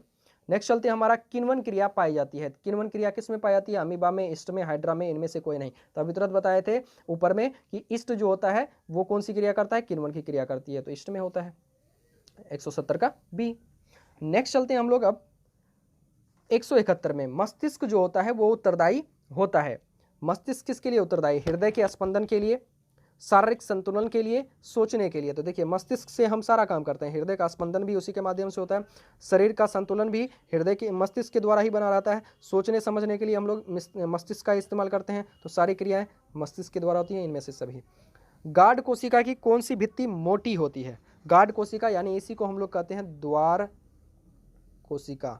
आप इसका नाम ऊपर में देखे होंगे कहीं, हमें आपको बताया था द्वार कोशिका के बारे में, तो उसी को हम लोग गार्ड कोशिका भी कहते हैं। जो स्टोमाटा के खुलने यानी पत्तियों में जो उपस्थित रंध्र है, स्टोमाटा के खुलने और बंद होने की क्रिया का क्या करता है? संचालन करता है। किसके द्वारा होती है? तो वो द्वार कोशिका के द्वारा ही पूर्ण होती है। तो 172 में हमसे पूछा जा रहा है, गार्ड कोशिका की कौन सी भित्ति मोटी होती है? अंदर वाली या बाहर वाली कौन सी भित्ति मोटी होती है? तो याद रखिएगा, गार्ड कोशिका जो होता है इसका जो अंदर वाला जो भित्ति होता है, कौन सा? अंदर वाला जो भित्ति होता है वो आपका मोटी भित्ति होती है, और बाहर वाली भित्ति क्या होती है? पतली होती है। याद रखिएगा, बाहर वाली पतली होती है और अंदर वाली भित्ति क्या होती है? मोटी होती है। गार्ड कोशिका या द्वार कोशिका की भीतरी भित्ति क्या होती है? मोटी होती है। गार्ड कोशिका की कौन सी भित्ति? भीतरी भित्ति क्या होती है? मोटी होती है। नेक्स्ट हम लोग चलते हैं, रक्त क्या है? तो आप ऊपर भी बताए थे, रक्त एक उत्तक है। आरबीसी की जीवन अवधि होती है तो 120 दिन होती है। रेड ब्लड सेल रक्त लाल रक्त कोशिका जो होती है इसकी अवधि कितनी होती है? 120 दिन। शरीर का संतुलन बनाए रखता है। कौन रखता है? सेरिबेलम, क्रेनियम, मस्तिष्क स्टेम और सेरिब्रम, इनमें से कौन जो है वो क्या करती है? मस्तिष्क शरीर का संतुलन बनाए रखती है। तो आपको बताना है, 175 में पूछ रहा है शरीर का संतुलन कौन बनाए रखता है? तो वो होता है सेरिबेलम। याद रखिएगा, सेरिबेलम जो होता है, हमारे मस्तिष्क में जो उपस्थित सेरिबेलम है वो हमारे शरीर का संतुलन बनाए रखती है। कौन? सेरिबेलम, सेरिब्रम नहीं, सेरिबेलम। तो ऑप्शन नंबर 1 करेक्ट हो जाएगा। 176 में हरे पौधे कहलाते हैं। हरे पौधे क्या कहलाते हैं? उत्पादक कहलाते हैं। क्या कहलाते हैं? उत्पादक कहलाते हैं। नेक्स्ट है, निम्नलिखित में कौन सा संवहन उत्तक है? निम्नलिखित में कौन सा संवहन उत्तक है? संवहन उत्तक जो कि संवहन करता है, चीज़ों को एक जगह से दूसरे जगह तक ले जाने का काम करता है। आप जानते हैं जाइलम जल का संवहन करता है, फ्लोएम भोजन का संवहन करता है। तो कौन हो जाएगा? बी एवं सी दोनों, फ्लोएम और जाइलम दोनों। तो डी नंबर ऑप्शन हमारा करेक्ट हो जाएगा, बी एवं सी दोनों। नेक्स्ट है हमारा, न्यूक्लियस शब्द किनके द्वारा दी गई है? न्यूक्लियस शब्द किनके द्वारा दी गई है? तो न्यूक्लियस शब्द जो है वो रॉबर्ट ब्राउन के द्वारा दी गई है। पौधों में भोजन किस रूप में जमा होता है? पौधों में भोजन किस रूप में जमा होता है वो आपसे पूछा जा रहा है। तो पौधों में भोजन स्टार्च के रूप में जमा होता है।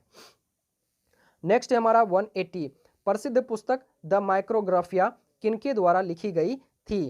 प्रसिद्ध पुस्तक द माइक्रोग्राफिया किनके द्वारा लिखी गई थी? तो याद रखिएगा, प्रसिद्ध पुस्तक द माइक्रोग्राफिया वो रॉबर्ट हुक के द्वारा लिखी गई थी। द माइक्रोग्राफिया किनके द्वारा लिखी गई थी? रॉबर्ट हुक के द्वारा। ऑप्शन नंबर डी करेक्ट हो जाएगा। नेक्स्ट चलते हैं 181 में, पौधों और पशुओं की कोशिकाओं का वैज्ञानिक अध्ययन क्या कहलाता है?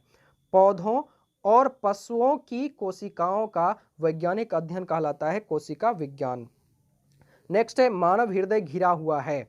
मानव हृदय घिरा हुआ है किसके माध्यम से? तो पेरिकार्डियम के द्वारा घिरा हुआ है। मानव हृदय किससे घिरा हुआ है? तो पेरिकार्डियम से घिरा हुआ है। नेक्स्ट चलते हैं 183 पे। मनुष्य में श्वेत रक्त कोशिकाओं की जीवन अवधि कितनी होती है? श्वेत रक्त कोशिका, व्हाइट ब्लड सेल की जीवन अवधि कितनी होती है? तो ये होता है 12 से 20 दिन। कितना होता है? 12 से 20 दिन।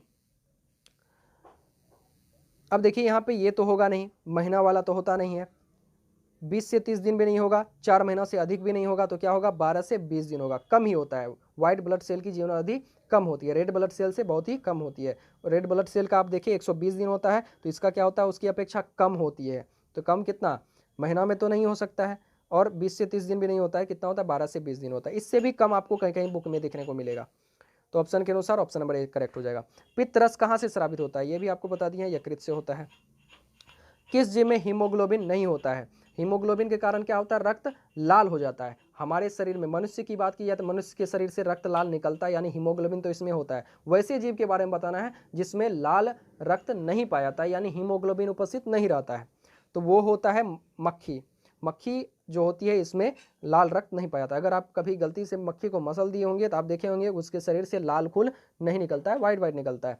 तो इसके शरीर में हीमोग्लोबिन नहीं है, इसीलिए इसका रक्त लाल नहीं है। नेक्स्ट है हमारा 186 में कह रहा है हीमोग्लोबिन की कमी से कौन सा रोग होता है? तो हीमोग्लोबिन की कमी से एनीमिया रोग होता है। कौन सा? एनीमिया। हीमोग्लोबिन की कमी का मतलब आपके शरीर में लोहे का यौगिक उपस्थित नहीं है, इसीलिए आपको कौन सा रोग हो जाएगा? एनीमिया। लोहा भी उपस्थित होना शरीर में बहुत जरूरी है। मानव शरीर की सबसे लंबी कोशिका है, तो मानव शरीर की सबसे लंबी कोशिका कौन है? न्यूरॉन है। निम्नलिखित में कौन ट्रिप्सिन एंजाइम का कार्य है? ट्रिप्सिन एंजाइम जो होता है ये किस प्रकार का कार्य करता है, ये हमसे पूछा जा रहा है। तो ट्रिप्सिन एंजाइम जो होता है ये क्या करता है? ये हमारे प्रोटीन का पाचन करता है। ये याद रखिएगा, ट्रिप्सिन एंजाइम क्या करता है? ये प्रोटीन का पाचन करता है। तो ऑप्शन नंबर सी हमारा करेक्ट हो जाएगा। प्रोटीन का पाचन कौन करता है? तो ट्रिप्सिन एंजाइम करता है प्रोटीन का पाचन। अगर वसा का पूछा जाए तो वसा का पाचन कौन करता है? लाइपेज एंजाइम करता है। वसा का पाचन कौन करता है? लाइपेज एंजाइम करता है। प्रोटीन का पाचन ट्रिप्सिन एंजाइम करता है। और नेक्स्ट है मुख गुहा में आहार का कौन सा भाग का पाचन होता है? मुख गुहा में आहार का कौन सा भाग का पाचन होता है? तो हमारा जो मुख गुहा होता है उसमें आहार के कौन से भाग का पाचन होता है? तो वो होता है कार्बोहाइड्रेट। आपको बताए थे कि स्टार्च जो होता है, स्टार्च को पचाने का काम कौन करता है? एमाइलेज करता है। एमाइलेज तो वो हमारा क्या है? कार्बोहाइड्रेट है। उसका पाचन कौन करता है? एमाइलेज। और वो कहाँ? एमाइलेज कहाँ होता है? मुख गुहा में उपस्थित होता है, इसीलिए मुख गुहा में आहार का कौन सा भाग का पाचन होता है? तो कार्बोहाइड्रेट का होता है। नेक्स्ट है 190 में यानी 190 में कह रहा है ऑक्सीजन का वाहक कौन है? तो ऑक्सीजन का वाहक सिंपल सी बात है आरबीसी है। ये क्वेश्चन हमने ऊपर में भी किया था। रक्त में शर्करा का स्तर नियंत्रित करता है। शर्करा मतलब मधुरता जो होती है, मीठा जो होता है, उसका स्तर नियंत्रित कौन करता है? यानी चीनी को, शुगर को पचाने का काम कौन करता है? तो वो है हमारा इंसुलिन। याद रखिएगा, इसी की कमी से क्या होता है? लोगों को मधुमेह की बीमारी हो जाती है, जिसको हम बोलते हैं कि आपको मधुमेह हो गया है। चीनी कम खाइए, मीठा कम खाइए, क्योंकि आपके शरीर में उस एनर्जी को पचाने की क्षमता नहीं है। तो वो पचाता कौन है? इंसुलिन ही पचाता था। हम जो चीनी वगैरह खाते हैं, चीनी में क्या होता है? बहुत ज़्यादा एनर्जी होता है, बहुत ज़्यादा एनर्जी होता है चीनी में। अब उस बहुत ज़्यादा एनर्जी को पचाने के लिए कौन उपस्थित होना चाहिए? इंसुलिन होना चाहिए हमारे शरीर में, ठीक ना। लेकिन इंसुलिन जिसके शरीर में क्या हो जाता है? कम हो जाता है, या जिसके शरीर में इंसुलिन नहीं रहता है, वो व्यक्ति को कौन सा रोग हो जाता है? मधुमेह की बीमारी हो जाती है, डायबिटीज पेशेंट हो जाता है वो। और वैसे व्यक्ति को वो जो चीनी हम लोग खाते हैं, नॉर्मल चीनी, वो खाने से मना कर दिया जाता है। उनको शुगर फ्री यानी आर्टिफिशियल शुगर खिलाया जाता है, ठीक ना। कोई भी वस्तु अगर खाएगा वो मीठा वाला, तो वो आर्टिफिशियल शुगर से ही बना हुआ खाएगा। तो वहाँ पे उसके शरीर में किसकी कमी हो जाती है? इंसुलिन की। इसीलिए डायबिटीज पेशेंट यानी मधुमेह के रोगी जो होते हैं, उनको बार बार इंसुलिन की सुई दी जाती है। किसकी सुई? इंसुलिन की सुई दी जाती है, ताकि उनके शरीर में इंसुलिन की मौजूदगी हो जाए और वो क्या कर सके? उनका शरीर भी शर्करा को यानी मधुरता को, मीठे को पचा सके। नेक्स्ट हम लोग चलते हैं 192 में। 192 में कह रहा है मानव शरीर में सबसे लंबी कोशिका है। तो तो मानव शरीर की सबसे लंबी कोशिका होती है तंत्रिका कोशिका होती है। नेक्स्ट है, कौन सी बीमारी श्वसन तंत्र से संबंधित है? और तंत्रिका कोशिका के माध्यम से ही हमें क्या होता है, सारा मैसेज पता चलता है हमारे मस्तिष्क को कि कहाँ हमने किसने हमारे शरीर के किस भाग में चुट्टी काट लिया, हमको किसने मार दिया, कहाँ दर्द हो रहा है। ये सारी चीज़ें जो हमें पता चलती है वो तंत्रिका कोशिका के ही माध्यम से चलती है।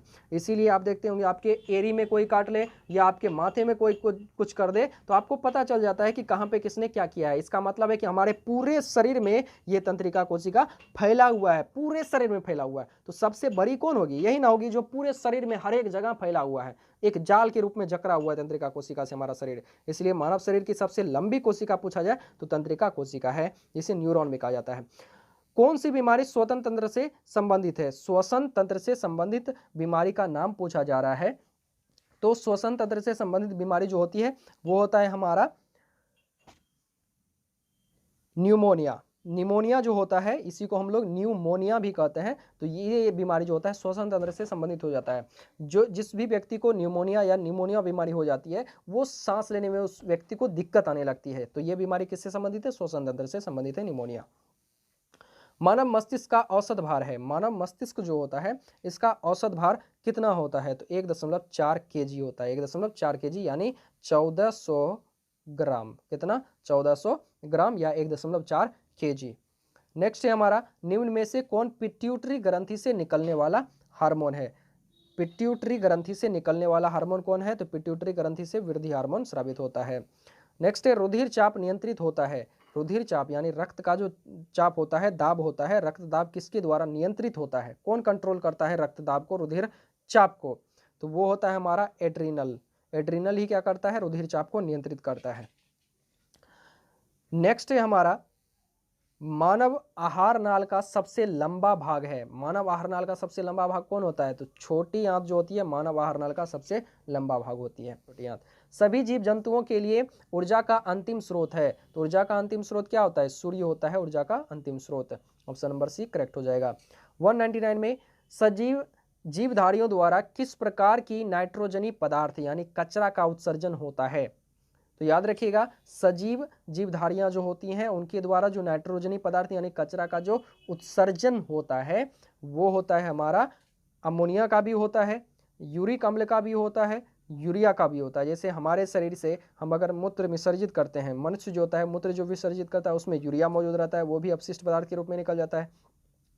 अन्य जीवों में यूरिक अम्ल भी रहता है, हमारे शरीर में भी रहता है, अमोनिया भी होता है। मछलियां भी क्या करती हैं? वो अमोनिया सबको अपशिष्ट पदार्थ के रूप में बाहर निकालती हैं। तो सभी जीवधारियों में अमोनिया भी होता है, यूरिक अम्ल भी होता है, यूरिया भी होता है। तो इनमें से सभी, लेकिन सब में अलग अलग होता है। ऐसा नहीं कि सब में अमोनिया भी होगा, यूरिक अम्ल भी होगा, यूरिया भी होगा, ऐसा नहीं होता है।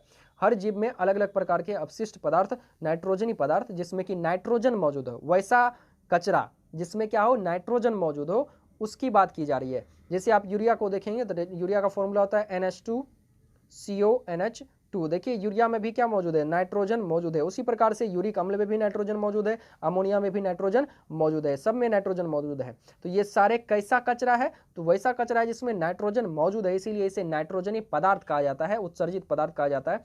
ये सारे पदार्थ अलग अलग सजीव धारियों से के शरीर से बाहर निकलते हैं उत्सर्जन के रूप में, यानी अपशिष्ट पदार्थ के रूप में। आयोडीन की कमी से कौन सा रोग होता है? तो आयोडीन की कमी से क्या होता है? घेंघा नामक रोग हो जाता है। ठीक ना, आयोडीन की कमी से ही क्या होता है? घेंघा रोग हो जाता है, जिसको हम लोग ग्वाइटर भी कहते हैं। क्या कहते हैं? ग्वाइटर भी कहते हैं। क्या कहते हैं? ग्वाइटर भी कहते हैं। याद रखिएगा, आपको पूछे ग्वाइटर जो होता है किसकी कमी से होता है? तो आयोडीन की कमी से होता है। या आयोडीन की कमी से कौन सा बीमार होती है? तो ग्वाइटर होती है, या उसी को हम लोग हिंदी में घेंघा कहते हैं। ऑप्शन नंबर ए हमारा करेक्ट हो जाएगा। तो आज के लिए बस इतना ही रहने देते हैं। वीडियो अगर अच्छी लगे तो वीडियो को लाइक, शेयर और चैनल को सब्सक्राइब जरूर करें ऐसे ही अच्छे वीडियोस के लिए। और अगले सेशन में हम फिर से आपको बायोलॉजी के और अन्य साइंस के जो सब्जेक्ट्स हैं उसके ऊपर भी हम आपको क्या करेंगे? वीडियो बना देंगे। ऑब्जेक्टिव क्वेश्चंस प्लस में सब्जेक्टिव्स की भी क्लासेस यहाँ चलती हैं। तो वीडियो देखने के लिए धन्यवाद। वीडियो को लाइक, शेयर एंड चैनल को सब्सक्राइब जरूर करें।